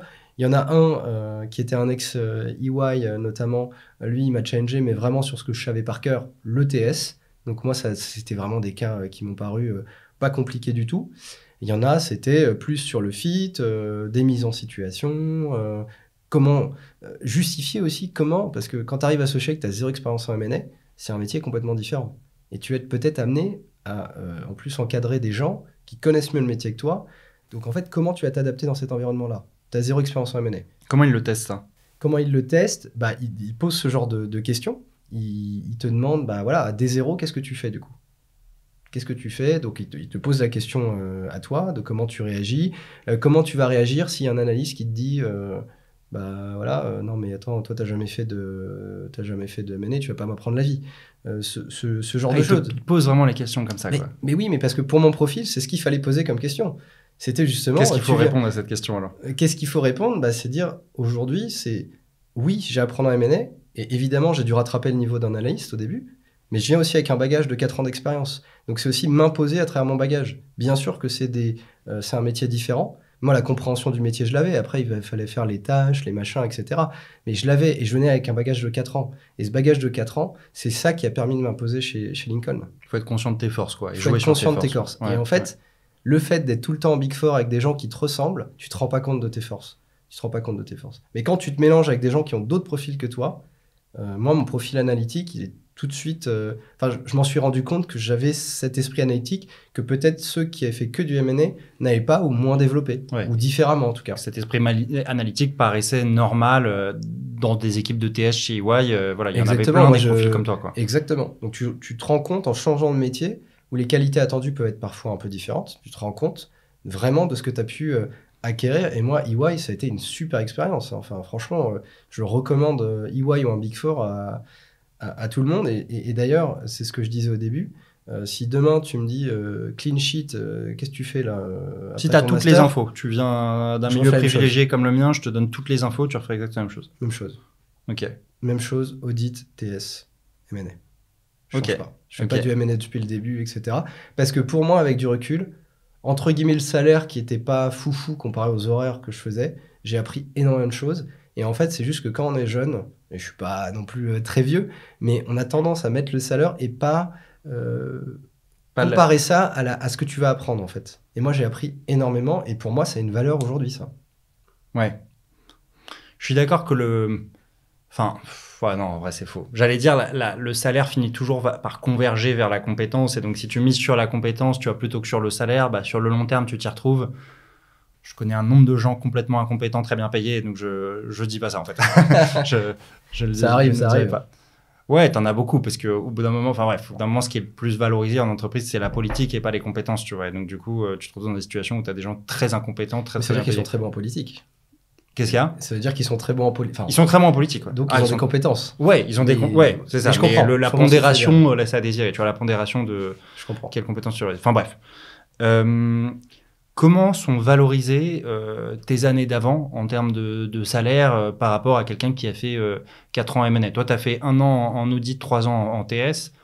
Comment tu te situes à ce moment-là par rapport à quelqu'un qui a fait 4 ans en M&A? Comment tu es valorisé? Écoute, s'il y a des grilles chez Lincoln. Ouais. Donc, quand j'arrive à un grade, je prends il y a pas en M&A et même de manière générale, il n'y a pas du tout de grille comme en Big Four vis-à-vis de l'école. J'étais arrivé à Associate 1, Associate 2, je prends la grille de l'Associate 1, Associate 2. Mais est-ce que Associate 1, Associate 2, ça correspond à 4 ans d'expérience si tu avais été en M&A? Je Il y a 2 ans d'analyse. En gros, globalement, je perds pas vraiment. Max 1 an. Tu perds max 1 an. Quoi. Franchement, j'ai perdu. En fait, je suis arrivé en fin d'année. j'étais associate 1. Et en fait, j'ai passé associate 2 directement en début d'année suivante. Donc, je peux considérer que je suis arrivé associate 2. Ouais, t'es arrivé associate 2, mais associate 2, il y a 2 ans d'analyste ou 3 ans d'analyste chez Lincoln? En fait, non, c'est comme sur le marché, c'est 2-3 ans en fonction. En fonction de tes Voilà, il y en a qui stages, font 3 ans, il y en a qui font okay. 2. Ouais, exactement. Ok. Voilà, 2-3 ans. Comme si partout. tu perds quelque chose, tu as perdu 6 mois max. Mais globalement, c'est valorisé et après, tu prends la grille. Et donc, à la fois en termes de grade et donc de salaire qui découle du grade, tu es valorisé. Tes années d'audit et de TS sont vraiment valorisées comme si c'était du M&A. Quoi. Exactement. Ça, c'est hyper intéressant. Ok, c'est une bonne info. On parle. Tu peux donner une fourchette un peu de combien on parle quand on arrive après 3-4 ans ou... Ouais, alors, je sais, j'ai pas envie de donner ce chiffre-là. Ouais, ok. Parce qu'en fait, les grilles de. Alors, malheureusement pour moi, ou heureusement, les grilles de salaire ont été significativement. Il y a eu un effet marché aussi de salaire. Ouais. Donc, en fait, si je donne le salaire de l'époque, ça va paraître assez bas. Oui, donc de ce que ça serait maintenant. Aujourd'hui, un associate 1 ou 2 chez Lincoln, 2, ça doit être 88K à peu près en fixe, quoi. Ok, et ça a été significativement, tu allais dire, revu à la hausse par rapport à... Ouais, quand même. Ok. Là, on est dans le... Franchement, on est dans ce qui se fait dans le marché pour ce type de structure. En tout cas, sur le marché... banque américaine, quoi, parce qu'un Goldman, après 4 ans, je pense... Bien sûr. Quand je dis ce type de structure, c'est à la fois boutique M&A et à la fois... Alors, on nous catégorise dans le mid-cap, même si on ne fait pas que du mid-cap, mais dans ce genre de boutique. Donc, il y a à la fois boutique et à la fois boutique assimilée mid-cap. D'accord. Pourquoi? Parce qu'il y a une sorte de hiérarchie entre le large, le mid, le small cap? Non, mais tu as tendance quand même... En fait, ce qui se passe, c'est que plus tu fais des gros deals, plus tu as des fees importants et donc tu payes mieux les gens dans le large cap. Enfin, le large cap, ils gagnent mieux leur vie que nous. Ouais. C'est pas non plus... c'est pas le x4, mais il y a quand même des écarts de salaire. Mais je veux dire que Lincoln, par rapport à son univers concurrentiel, on est bien en termes de salaire. Ouais, d'accord. Mais bien sûr, il ne faut pas nous comparer avec le Goldman Sachs. C'est pas le même positionnement, en tout cas. Ok. Tu parles à un noob du M&A, donc c'est bien. Je pose les questions que le viewer qui connaît rien au M&A poserait, quoi. Ok, top. Comment ça se passe, du coup, ton intégration? T'arrives à gérer des... Il y a des moments de tension où tu arrives dès le début à gérer des gens qui ont de l'expérience en M&A, pourtant te reportent. Comment ça se passe? En fait, alors, j'ai dit ça et que c'était à moitié vrai, c'est-à-dire que là, qu'est-ce qui a facilité ma montée en compétences, en tout cas en M&A chez Lincoln? Ça a été qu'ils m'ont staffé sur des missions un peu dans ma zone de confort, c'est-à-dire sur des phases 2 de deal, des phases de due diligence. Et donc, c'est des phases qui ne m'étaient pas du tout inconnues par rapport à ce que je faisais chez EY en TS. C'était un peu... Donc, ils m'ont staffé intelligemment. Ils m'ont pas mis tout de suite sur des pitchs, donc qui sont les propositions commerciales qu'on fait quand on veut gagner un mandat. Où ça, c'est les trucs où je dirais que voilà, c'est le vrai métier de banquier d'affaires, c'est d'aller pitcher. Ils m'ont mis au début sur des missions qui étaient plutôt sur des phases 2, plus avancées en termes de process, sur lesquelles j'étais plus à l'aise. Évidemment, j'ai fait des pitchs par la suite, mais donc ils m'ont staffé intelligemment. Et du coup, ça a permis d'apprendre le métier à un bon rythme et de rattraper évidemment le retard, puisqu'ils évitaient de me mettre des analystes en dessous. Parce qu'ils savaient que s'ils avaient un analyste en dessous, je n'allais pas faire l'effort de mettre la main et de rattraper les années d'analyse que je n'avais pas fait en M&A. Ouais, d'accord. Okay, donc en fait, ce que j'ai fait, c'est que évidemment, j'ai parlé à beaucoup d'analystes pour comprendre leur métier. J'ai profité des périodes où j'étais moins staffé pour regarder des mémos, enfin regarder toute l'information marketing qu'on produit en M&A. Donc en fait, j'ai eu un gros travail de rattrapage que j'ai fait moi-même, en plus de mon métier. T'as jamais senti que les analystes t'en voulaient ou qu'ils voulaient pas trop te donner l'info, qu'ils te sentaient comme illégitime ou quoi? Non, t'as eu... Franchement, non, j'ai jamais eu cette impression. Okay. Franchement, les gens sont très sympas, m'ont très bien intégré. Il n'y a pas eu du tout de concurrence ou quoi que ce soit. Et en plus, comme je te dis, au début, j'ai pas été staffé forcément avec des analystes. Donc j'étais associate, entre guillemets, avec un stagiaire, voilà. Tu dis que tu étais plutôt sur de la fin de deal. Est-ce que tu peux expliquer le A à Z d'un deal en M&A, concrètement, le job du début à la fin, quoi? Ouais, alors quand on a un mandat, ça peut être un mandat sell-side ou buy-side. Donc généralement, quand on explique le process, c'est plutôt sell-side, mais je pourrais expliquer ce qu'on fait aussi en buy-side. Donc généralement en sell-side, donc le process M&A, et donc peut-être dire un mot sur ce que c'est le M&A pour les gens les moins informés en tout cas. Le M&A, on appelle ça aussi conseil en fusion-acquisition, c'est du conseil. Donc en fait, on conseille des actionnaires des entreprises dans le cadre d'opérations stratégiques qui sont souvent des opérations de cession, d'acquisition, de levée de fonds, de levée de financement notamment. Ok. Donc là, si on prend l'exemple d'un processus qui est un processus de cession, donc ça veut dire qu'on va travailler pour des actionnaires pour céder leur participation, faire ce qu'on appelle des LBO. Hein, je ne vais pas rentrer dans le détail de ce que c'est, mais si je dois décrire déjà un procès de sell-side, c'est une phase dit 0, c'est une phase de préparation. Parce que pour vendre une boîte, il faut produire de l'information marketing pour mettre en valeur la boîte, expliquer pourquoi la boîte c'est un super actif sur le marché et attirer en tout cas l'attention d'investisseurs ou d'acquéreurs potentiels. Donc la phase de préparation, c'est on prépare l'information marketing, on prépare aussi parfois les due diligence financières. Donc c'est-à-dire que au-delà de ce que fait le M&A, il y a d'autres experts qui interviennent sur le lead pour aider à faciliter la compréhension de la société, etc. C'est le TS, en l'occurrence. Donc là, typiquement, là aujourd'hui en M&A, je fais le mémo. Donc le mémo, c'est ce document de présentation marketing de la société, ce qu'elle fait, ses chiffres, etc., ses clients, etc. Et donc, au moment où moi je fais le marketing, le TS, il va faire, qui est de mon côté, donc en sell side, va faire lui sa due diligence dans cette phase de préparation. Donc quand on est tout prêt, etc., évidemment, ensuite on définit la stratégie qu'on veut, à qui on vend, qui est-ce qu'on va aller contacter, à des fonds d'investissement, à des corporates, des grands groupes, à des groupes indépendants, des familles, etc. Donc on définit la stratégie, la tactique avec notre client. Et donc, quand on a tout ça, on a défini la tactique, on a l'information marketing qui est packagée, on passe ce qu'on appelle en phase 1, qui est la phase de go-to-market, si on va sur le marché avec ces éléments. D'accord. Donc là, on va envoyer des teasers, enfin, sous accord de confidentialité, on envoie des teasers aux potentiels acquéreurs qui disent oui, non, ça m'intéresse ou pas. Et ensuite, on leur envoie le mémorandum d'information auquel ils ont accès. On leur dit, écoutez, vous avez 5-6 semaines maintenant pour nous remettre une offre indicative sur la valorisation de la boîte, sur vos motivations, sur comment vous voyez les perspectives, etc., dans 6 semaines. Donc, ils font une offre indicative, c'est-à-dire qu'il n'y a pas de valeur juridique. Mais ça traduit quand même leur motivation et leur intérêt.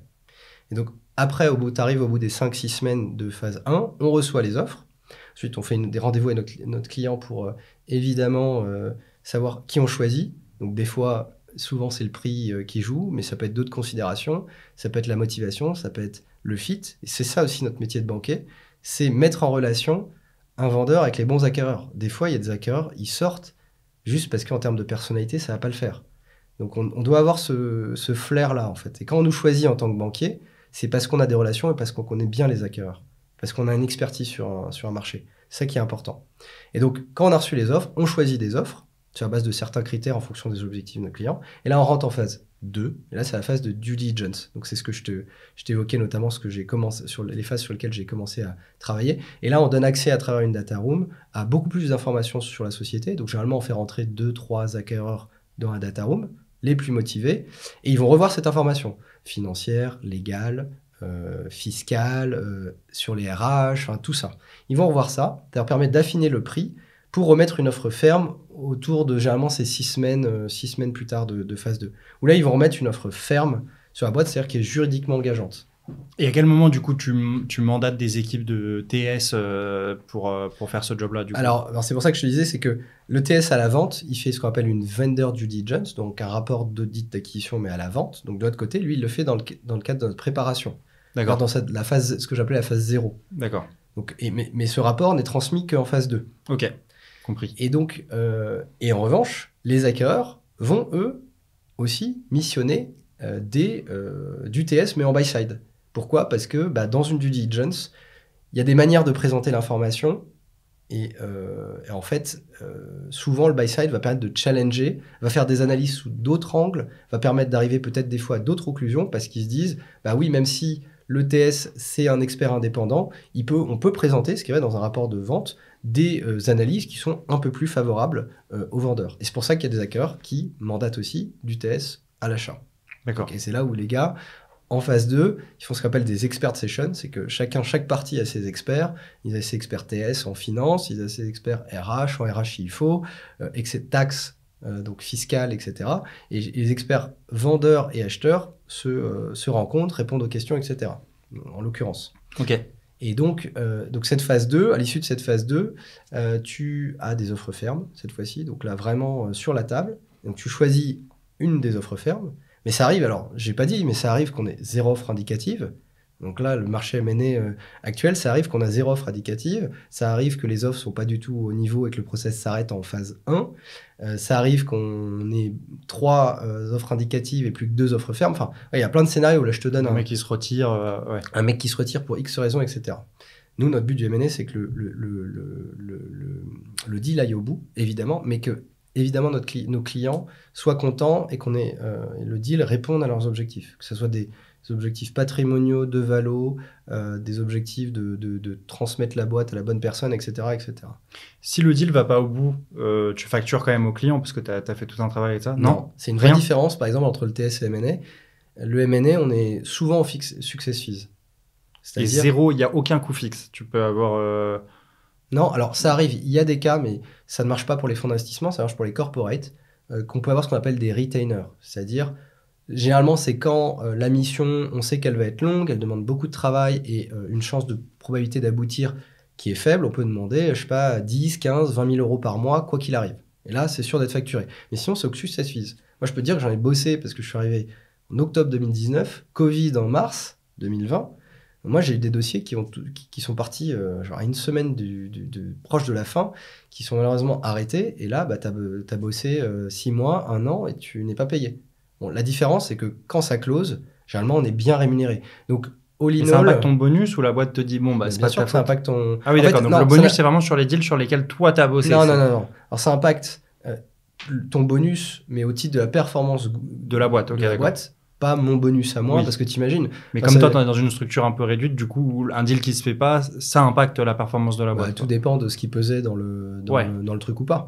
Mais all in all, c'est notre métier. Il y a des deals qui se font, il y a des deals qui se font pas. C'est comme ça. On vit, c'est tous les ans pareil. Là, on en parlera peut-être plus tard, mais on est dans un environnement où la probabilité d'aller au bout, elle est beaucoup plus faible qu'avant. Et donc ça joue aussi sur les missions qu'on prend, sur les fees qu'on fait. Maintenant, aujourd'hui, oui, on va pas fiser la même chose, on va demander plus d'argent parce que plus de fees, parce que la probabilité d'aller au bout est aussi plus incertaine. Okay. Donc, si je reviens ensuite au process. Donc, on choisit un acquéreur qui a fait une offre ferme, et donc on rentre en exclusivité avec lui, et on se donne généralement 2 semaines pour négocier toute la partie juridique, le contrat d'acquisition. Parce qu'évidemment, le prix, pendant sa due diligence, l'acquéreur a identifié des risques et tout ça qu'il veut matérialiser, contre lequel il veut se couvrir potentiellement dans son contrat d'acquisition. Ça s'appelle le SPA, le Share Purchase Agreement.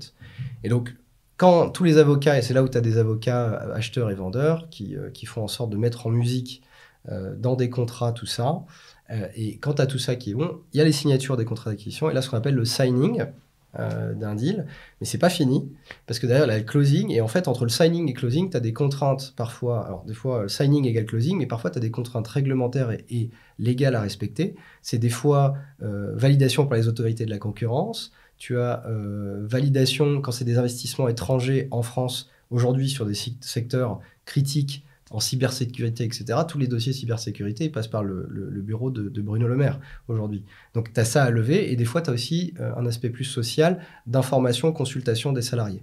Donc, en fait, dans le signing, il y en a qui disent, bah, sous condition qu'on lève ces 3 conditions suspensives, et ben on a le closing dans X mois. Donc, en fait, entre le signing et le closing, tu bosses que pour lever ces conditions suspensives qui dépendent pas forcément de toi, mais que tu peux anticiper et préparer. Et donc, après... 1, 2, 3 mois après, intervient le closing, et là, c'est là nous où on est payé, c'est là où la transaction elle est faite, et le contrôle, la transmission du contrôle de l'actif est réalisée. Et là, on dit, bingo, on sort les flûtes de champagne, et tout le monde est content. Ok, je commence à comprendre pourquoi il y a beaucoup d'heures de travail. Exactement. Ouais. Et ça peut péter même avant le signing. Hein. Enfin, donc c'est ça aussi qui fait la frustration qui peut faire la frustration de métier. On peut être sur des deals jusqu'au bout, et encore une fois, par exemple, c'est pas ma performance individuelle qui va impacter le fait qu'un deal peut aller ou pas vers au bout. Donc ça serait pas logique que mon bonus à moi soit impacté parce que j'ai été sur des deals plus durs que les autres, mais qui sont pas de mon fait, qui peuvent être liés à la complexité du dossier, etc., etc. Donc en fait, c'est souvent des facteurs... Ça peut être lié aussi à... Bien sûr.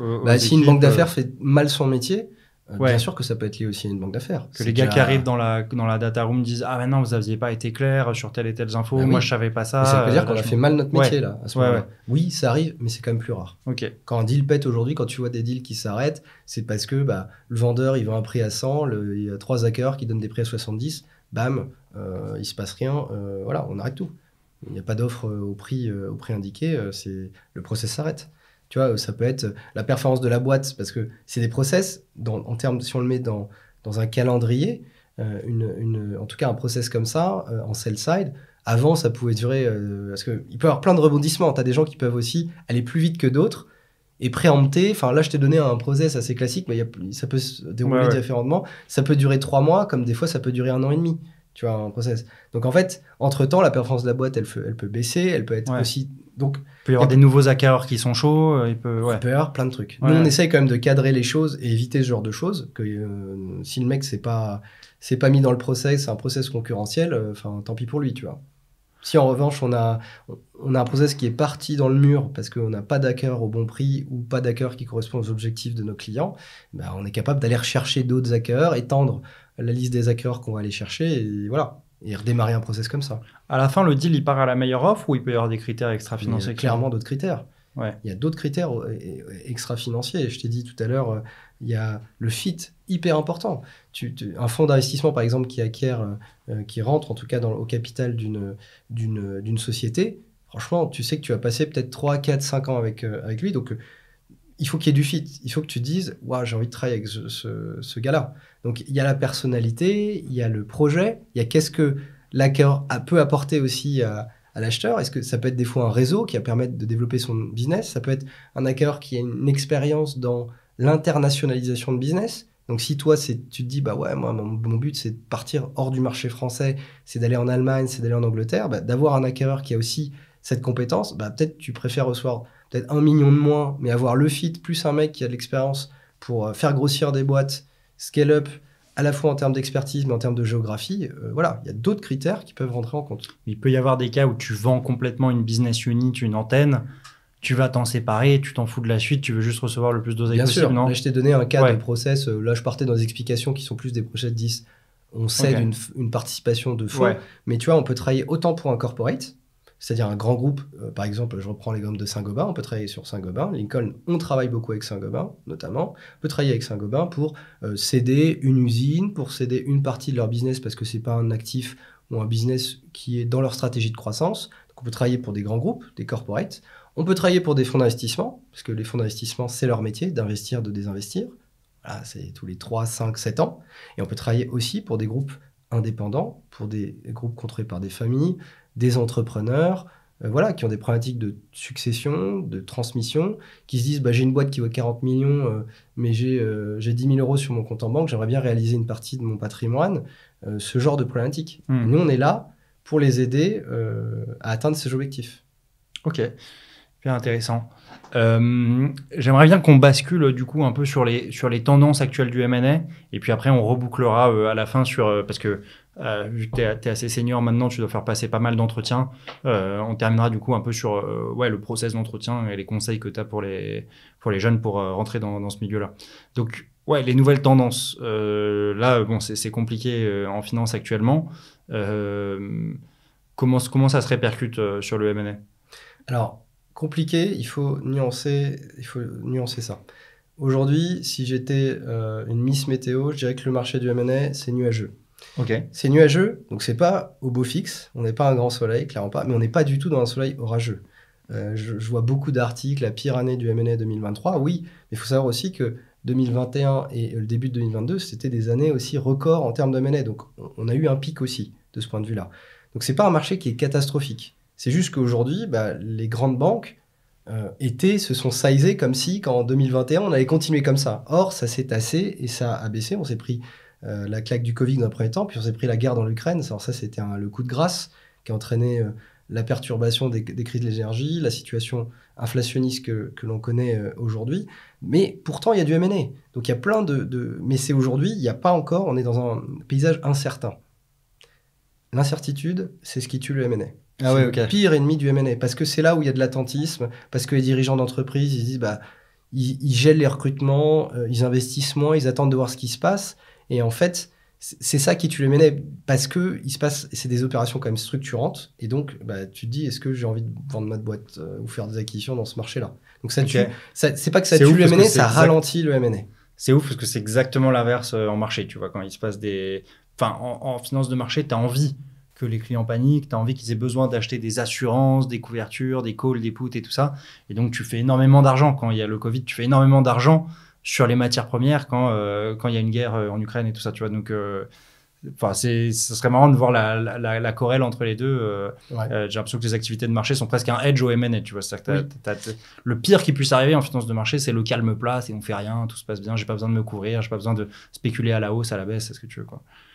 Ok, intéressant. Donc en fait, on est dans une période d'incertitude qui perdure. Et genre, si on avait fait cet échange, organisé cet échange dans 2 mois, je te dirais peut-être des choses différentes. Ouais. Tellement on navigue aujourd'hui à vue. Ouais. Donc c'est des incertitudes qui sont économiques, qui sont liées, je te dis, au Covid, qui a entraîné cette perturbation de l'économie mondiale, des chaînes logistiques, du prix des matières premières, etc. C'est de l'incertitude géopolitique. Aujourd'hui, on a des conflits. On a eu la guerre en Ukraine en 2022 qui a entraîné cette hausse très importante des coûts de l'énergie. Incertitude géopolitique, il y a aussi la situation au Proche-Orient aujourd'hui. Ouais. Beaucoup de gens pensaient que ça allait faire exploser les prix du pétrole. Pour l'instant, il n'y a rien qui se passe. En revanche, ça t'impacte quand même pas mal les routes commerciales qui passent par le canal de Suez. Et donc, finalement, tu es obligé de dérouter des bateaux vers le cap de Bonne-Espérance. Donc, tu fais des routes plus longues. Donc, ça perturbe quand même aussi les chaînes mondiales. Et après, il y a aujourd'hui d'autres risques géopolitiques. Tu vois, par exemple, la Chine-Taïwan. Vu comment on est dépendant de la Chine pour certains composants dans l'électronique, je ne sais pas si tu te rappelles, mais il y a eu des pénuries de PlayStation 5, de voitures et tout ça à cause de la pénurie de semi-conducteurs parce qu'on est dépendant de Taïwan. Et donc, imagine, demain, c'est un des scénarios, s'il se passe, ce serait vraiment pas drôle là, à ce moment-là. Ouais, ce serait pas que les PlayStation 5, les matériaux rares. C'est pour ça qu'on essaye aujourd'hui de relocaliser les capacités de production des puces électroniques en Europe. Ça, il y a déjà eu un mouvement de relocalisation et tout ça, ça entraîne du M&A évidemment. Donc, s'il y avait une guerre entre la Chine et Taïwan et des tensions entre la Chine et les États-Unis, là, ce serait catastrophique. Mais pour tout type de choses. Les panneaux solaires, aujourd'hui, on est ultra dépendant de la Chine. Il y a beaucoup de supply chain aujourd'hui qui restent dépendantes de la Chine. Donc, incertitude économique, incertitude donc géopolitique, aussi incertitude politique, puisque il ne faut pas oublier que 2024, c'est l'année électorale par excellence. Élection aux États-Unis. Donc là, en fonction si c'est Trump, si c'est Biden, si c'est quelqu'un d'autre, la politique économique des États-Unis, elle peut vraiment changer. Et comme c'est un poumon économique mondial, il peut se passer des choses différentes. Élection présidentielle en Russie, on connaît déjà le résultat. Ouais. Élection législative, je crois, en Inde. Il y a d'autres élections également qui sont importantes en Europe. Donc c'est une année incertaine de ce point de vue-là, même si les États-Unis restent quand même la variable celle qui aura le plus d'impact sur l'économie mondiale. Donc, on reste dans un climat quand même qui est assez incertain. Côté inflation, parce que qu'est-ce qui a impacté le M&A négativement en 2023 ? C'est les taux d'intérêt qui étaient très élevés. Donc, parce que les banques centrales ont voulu un peu calmer un peu cette inflation et l'économie pour faire baisser les taux d'inflation. C'est leur rôle. Et aujourd'hui, en les voulant calmer, elles ont calmé la demande. Donc, aujourd'hui, on est dans une situation de croissance qui est très faible. Voire, on verra la publication des résultats des boîtes en 2023, voire pour certaines en récession, en baisse d'activité. Et c'est ça ce qui préoccupe aujourd'hui les chefs d'entreprise. Si tu demandes aujourd'hui à un chef d'entreprise, c'est quoi sa préoccupation numéro 1 ? C'est pas l'inflation. C'est son carnet de commandes, c'est son activité, en premier lieu. Donc ça, c'est pas forcément des facteurs qui sont rassurants. Pour autant, qui découlent de l'inflation, qui a une conséquence de l'inflation. Oui. Et la bonne nouvelle sur l'inflation, c'est que l'inflation, elle a baissé. Aujourd'hui, elle est, je crois, autour de 3,7% en Europe. Donc, on a passé le pic, ça baisse. On s'attend à des baisses de taux d'intérêt en 2024 de la Fed, de la Banque Centrale Européenne. Néanmoins, je ne pense pas qu'ils interviendront rapidement et dans des proportions importantes. Donc, je ne m'attends pas à que ça change, si tu veux, les choses de manière drastique. Moi, je vois plus 2024 comme une continuité de 2023 avec une activité M&A qui restera soutenue. Pourquoi ? Parce que tu as de la consolidation dans certains secteurs que tu dois voir et de la restructuration dans la grande distribution alimentaire, avec Casino, dans les télécoms, dans plein d'industries, tu as de la restructuration. Et tu as des facteurs, ce qu'on appelle les moteurs économiques du M&A. C'est évidemment toutes les boîtes qui sont exposées aujourd'hui à la transition écologique, énergétique, au digital, à l'intelligence artificielle. L'intelligence artificielle est en train de changer beaucoup aussi d'industrie. Et donc tout ça, c'est moteur du M&A. Parce qu'il y a des corporates qui rachètent des boîtes, parce qu'il faut investir sur une boîte qui est en forte croissance et supporter en tout cas son développement. Donc du M&A, il y a des facteurs dans la balance, il y a des choses, l'incertitude qui joue défavorablement sur l'activité M&A. Et de l'autre côté, on a beaucoup aussi de raisons d'avoir de l'espoir qu'en 2024, ça peut repartir. Et donc dans une optique, parce que je pense que ça intéresse des gens ici, les banques sont sizées aujourd'hui au niveau d'actuel en termes d'effectifs. Donc, si ça démarre en 2024, si ça redémarre en 2024, on peut s'attendre à ce qu'elles réouvrent en tout cas les embauches, parce que là, ça arrive d'avoir des CDI, mais c'est plus rare. C'est plus rare aujourd'hui dans le contexte qu'on a, mais ça arrive et ça peut très vite se découvrir. C'est pour ça que... Pour des juniors, tu dis. Oui, je veux dire pour des juniors aujourd'hui. Parce qu'aujourd'hui, vraiment, les effectifs sont sizés au niveau d'activité et comme on pilote un peu à vue, on n'a pas forcément envie de recruter parce qu'on ne voit pas le décollage ou le redémarrage, entre guillemets. Redémarrage dans la même trajectoire qu'on a eu en 2021, par exemple. Donc les embauches sont gelées tant qu'il n'y a pas de gens qui partent. Et il n'y a pas de gens qui partent parce que comme les embauches sont gelées partout, il y a assez peu de oui, temps. Alors je ne veux pas qu'on arrive à la conclusion de dire qu'il n'y a pas d'offres en CDI en M&A. Il y en a, mais du coup, elles sont beaucoup plus compétitives. Et donc là, la possibilité d'avoir un CDI en M&A, elle est plus compliquée. Ouais, en sortie d'école, c'est plus complexe. C'est plus complexe, okay. Clairement. Ok, hyper intéressant, toute cette overview macroéconomique et nuancée que tu as apportée, qui est cool, parce qu'effectivement, souvent en économie, je trouve, on fait tu vois, on fait du backtrading.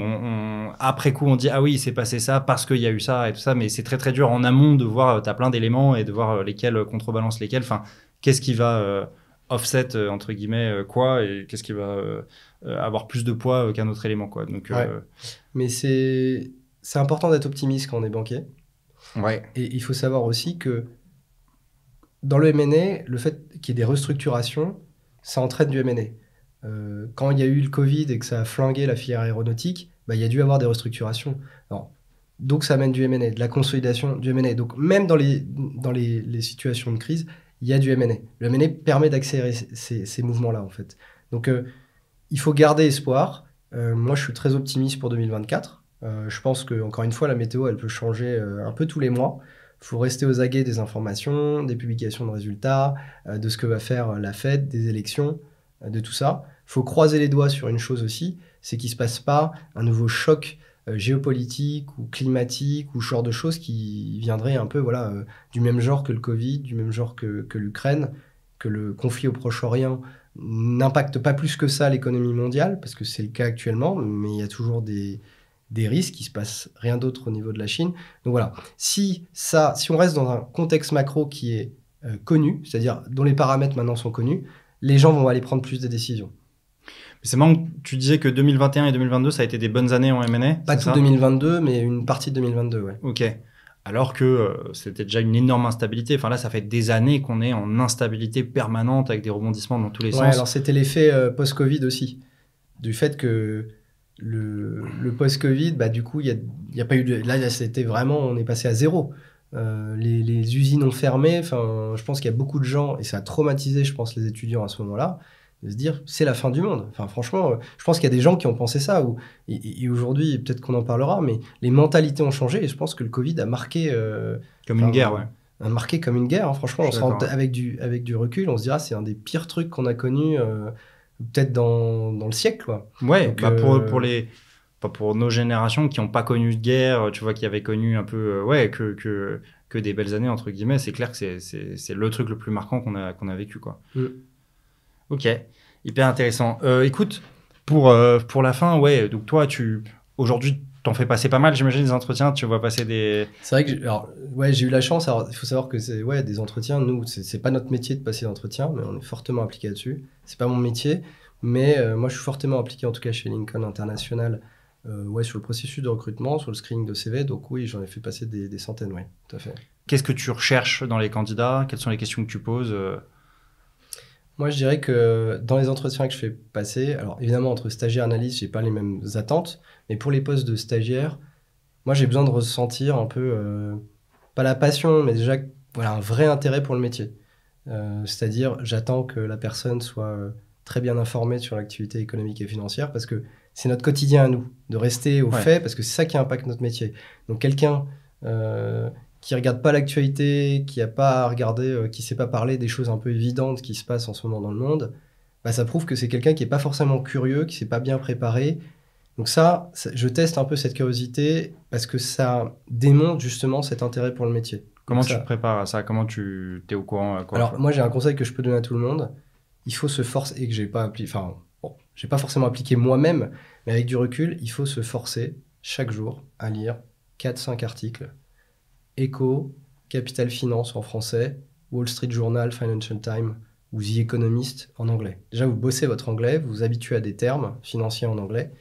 Il faut se forcer à avoir cette discipline. cette discipline. Et vous allez voir que déjà, vous allez mieux comprendre le monde qui se passe. Et en plus, vous êtes hyper percutant. Moi, quelqu'un qui est hyper informé comme ça, je le ressens tout de suite. C'est quelqu'un qui est capable d'avoir une conversation sur ce qu'on a évoqué juste avant, sur ce qui se passe dans le monde actuellement, du même niveau que ce que j'ai à peu près dit.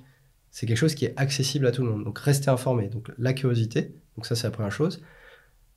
Bien se renseigner sur la différenciation de l'institution pour laquelle vous postulez, que ce soit une boutique, bulge bracket, etc. Ces institutions-là, elles ont toute une âme, elles ont toute une ADN. Donc ça, il faut bien la travailler.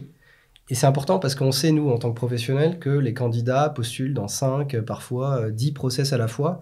Donc venir avec un candidat qui vous dit qu'il est motivé à vous rejoindre, mais qui n'arrive pas à l'étayer, où on ne sent pas du tout la motivation, alors que l'information est publique, les deals qu'on fait, notre stratégie, avoir échangé avec un stagiaire avant, bah en fait, c'est juste qu'il ne met pas les actes, entre guillemets, et donc il se décrédibilise un peu. Donc en fait, on doute un peu de sa bonne foi.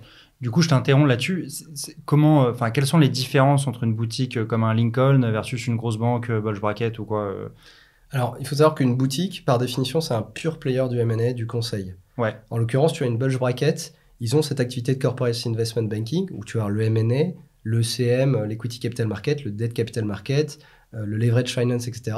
Ils vont avoir d'autres activités. Ils vont faire aussi de la banque de détail, de la banque commerciale, donc pour les particuliers, les professionnels, les prêts assez classiques, de la gestion privée, de patrimoine. Tu connais très bien la partie salle de marché, de l'asset management. Nous, la boutique, et Lincoln en particulier, c'est du pur play du M&A, du conseil en M&A. Donc on fait du conseil en M&A, du conseil en levée de fonds, du conseil en financement, du conseil en évaluation, en restructuring, etc. Mais on fait du pur conseil. T'as pas tes risques, quoi. T'es indépendant. Ouais. Tu es indépendant et ça c'est important parce que quand tu conseilles, tu fais que du conseil. C'est pas j'ai un client en gestion privée qui fait du M&A derrière.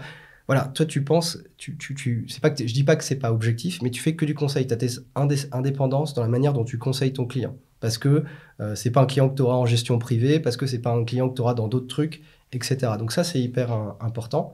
L'autre différence, c'est que généralement, les boutiques indépendantes, elles sont aussi détenues par leurs associés. Donc ça, c'est aussi, ça renforce cette idée d'indépendance. Et la différence, en tout cas chez Lincoln, c'est que nous, on est intégrés mondialement.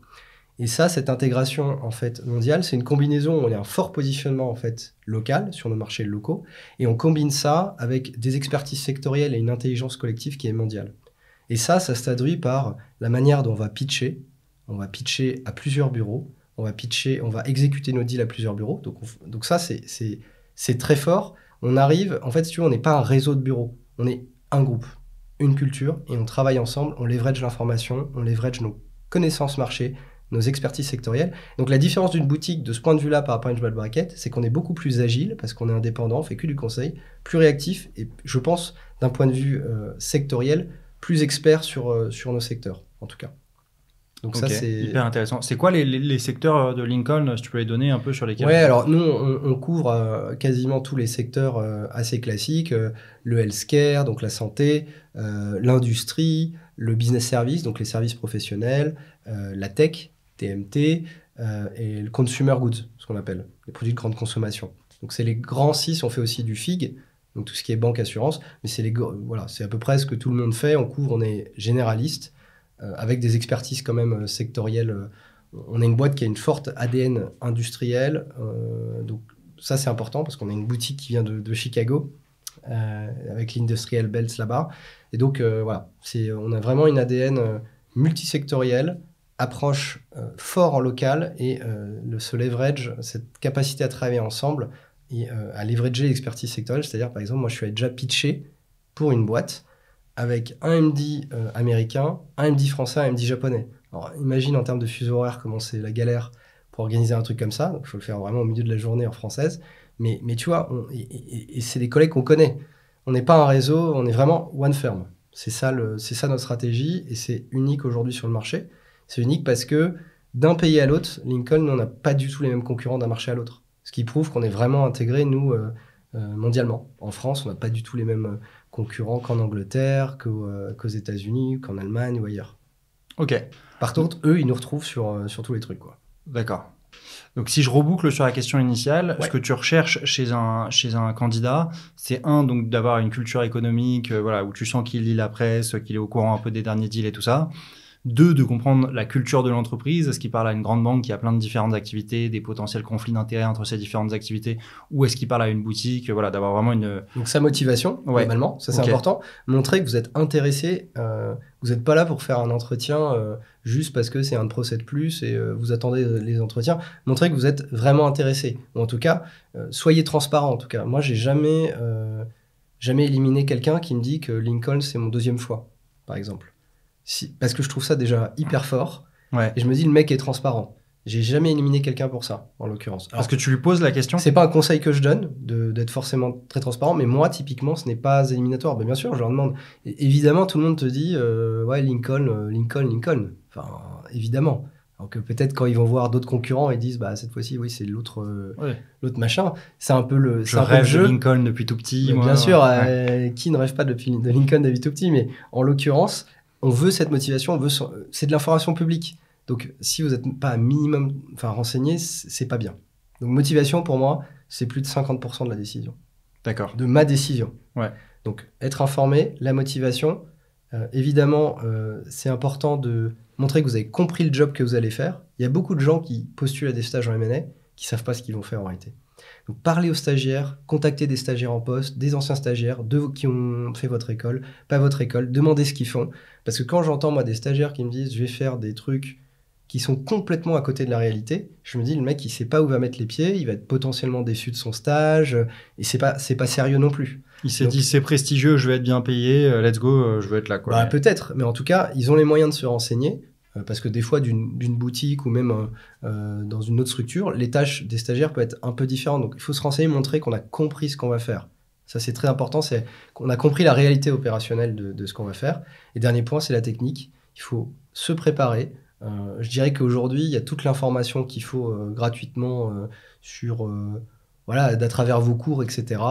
Moi, j'estime que le must du must dans la technique, c'est de comprendre un peu comment les 3 états financiers se répondent à eux-mêmes, entre le compte de résultat, le bilan, le cash flow.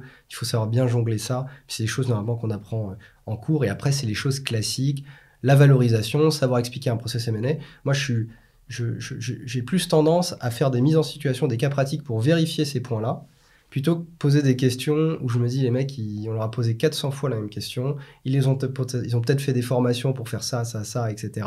Moi, ça ne m'intéresse pas des gens qui font des trucs par cœur. Donc, moi, je fais toujours des mises en situation, mais qui visent à valider les mêmes acquis techniques, mais pour voir si la personne, même si on la sort un peu de sa zone de confort, elle arrive à se rattacher à ce qu'elle sait.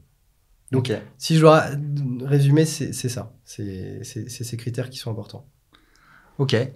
Écoute, dernière question. Quel serait ton conseil pour le Mathieu Nguyen qui a 20-25 ans et surtout qui n'est pas dans une école target, tu vois, il n'est pas dans une école target pour aller dans les top banques en M&A et qui aurait envie d'avoir le même parcours que toi? Alors, si je me dis, j'ai toute l'information aujourd'hui que je connais, j'ai le recul sur les choses, ce que je dirais, c'est que, informe-toi plus.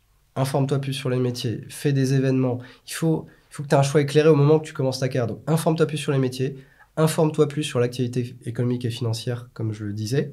Si tu n'es pas dans une école target, qu'est-ce qu'il faut faire? Tu peux muscler ton parcours académique. Ça, c'est la première chose.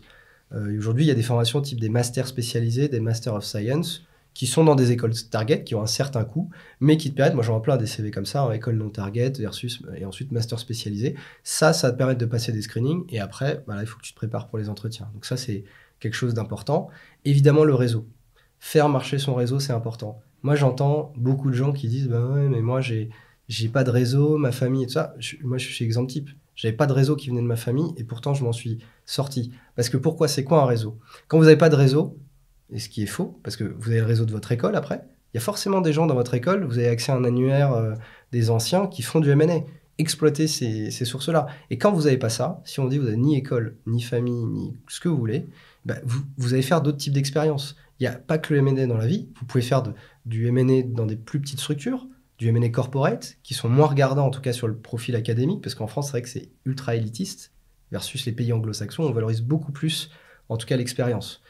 Donc, on peut faire ça, et je dirais que le réseau qu'il faut activer, c'est quand vous allez faire des expériences dans ces... Par exemple, moi, j'ai commencé chez EY, et si vous bossez bien, votre manager chez EY, lui, il connaît peut-être quelqu'un qui est en M&A, ou l'autre type qui vous avez parlé à la pause café, il connaît peut-être aussi des gens en M&A. Ouais. Et comme ils savent... Donc, en fait, quand on n'a pas de réseau, il faut exploiter celui des autres, et c'est comme ça qu'on construit son réseau. Et donc, c'est pas une excuse de dire « j'ai pas de réseau ». Ça marche pas. On peut tous se construire un réseau, il faut bien bosser, il faut être bon en stage, ça c'est sûr. Mais on peut s'en sortir, en tout cas, grâce à ça. Donc, quand on n'est pas dans une école target, si vous avez les motivations, si vous mettez les moyens de votre ambition parce que vous voulez faire du M&A, je peux vous assurer, il y a 0 frein pour faire du M&A. Mais même dans les plus belles structures. Ça mettra peut-être un peu plus de temps, un parcours peut-être moins classique, à plusieurs étapes en escalier. Moi, j'en suis la preuve vivante. Bon, moi, je visais pas du M&A, donc ça s'est fait un peu comme ça. Mais c'est possible de construire dans un marché aujourd'hui qui est un peu plus gelé en termes de recrutement, on peut construire son parcours en escalier, on peut aller faire du TS, on peut aller vers du coverage, on peut faire du leverage finance. Il y a plein d'autres métiers qui gravitent autour du M&A, qui peuvent être parfois aussi impactés par le marché, mais où il y a le plus d'opportunités. Qu'est-ce qui vous empêche de faire ça 1 ou 2 ans et d'aller rebondir ailleurs par la suite? C'est pas possible. Hein. Vous avez travaillé pendant 45 ans, donc si c'est pas 2 ans qui va dessiner votre carrière. Toi, parce que je sais, la commu va me dire « Ouais, mais t'as choisi un outlier et tout ça. Ok, tu nous as trouvé un exemple. » Toi, t'as pas le sentiment d'être une exception? Moi, déjà, c'est vrai que quand je me suis inclus en M&A en 2019, on était clairement dans une bonne période du M&A. Ça, c'est sûr. Donc, forcément... t'as eu un petit peu de chance. Bien sûr qu'il y a de la chance. C'est de la chance externe, c'est lié aux conditions de marché. Là, oui. Mais je pense que, encore une fois, il y a beaucoup de structures qui sont très pertinentes, qui font plusieurs types de métiers. C'est pour ça que pour moi, un Big Four, dans une pod comme ça, c'est super. Parce que vous pouvez faire du TS, mais ils ont aussi de l'évaluation, ils ont aussi du restructuring. Il y a beaucoup de structures comme ça, des accuracy, des height advisory, des boutiques indépendantes où on peut faire multimétier. Et quand il y a un métier qui va moins bien, ils ont une offre contracyclique, donc le restructuring va mieux, etc. Donc, on peut se construire, on peut faire du M&A sans commencer en M&A. Et ça, il faut aussi accepter et s'adapter. Et je pense qu'on l'a montré qu'on est capable de s'adapter. Il faut s'adapter aujourd'hui aux conditions de marché. Ok. Écoute, hyper clair. Est-ce que tu as d'autres éléments ou est-ce qu'on conclut là-dessus ou est-ce que... Je ne sais pas ce que tu veux évoquer davantage. Non, je pense que moi, c'est vraiment un message d'espoir. C'est vrai que quand on est jeune, on est très court-termiste, etc. Les gens aujourd'hui qui ne trouvent pas un CDI en M&A, gardez espoir, envisagez d'autres solutions, continuez à demander des conseils à des banquiers en poste. Vous n'êtes pas les seuls. C'est concurrentiel, certes, mais vous n'êtes pas les seuls. Et élargissez en tout cas vos candidatures à d'autres types de métiers. Tout est valorisé. J'ai fait de l'audit, du TS, du M&A, pas dans une logique, je dirais, construite, c'était peut-être déconstruit, mais c'est possible. Et aujourd'hui, typiquement, chez Lincoln, on a recruté d'autres profils qui ont fait du TS avant. Et on adore ce type de profil. Très analytique, très machin, ils sont très, très bien adaptés chez nous. C'est le cas dans d'autres boutiques. Donc, il y a d'autres solutions, il y a d'autres voies. Top. Écoute, merci beaucoup Mathieu. Moi, je trouvais ça hyper inspirant, ton parcours. La commu, j'espère que vous aussi, vous apprécierez. Petite parenthèse, parce que je sais qu'il y a eu un peu des remarques par rapport à ça. Moi, je fais pas exprès de prendre que des profils prépa grande école. Au contraire, je suis hyper content d'avoir des profils différents. Tu vois, j'ai pas envie de faire que de l'entre-soi. Vous savez ce que je pense des écoles et de ce que ça veut dire la note que tu as à ce moment-là. Donc voilà, moi j'ai vraiment adoré cette interview. N'hésitez pas à me dire ce que vous en pensez en commentaire et n'hésitez pas à liker, bien sûr, si ça vous a plu. Des bisous, ciao.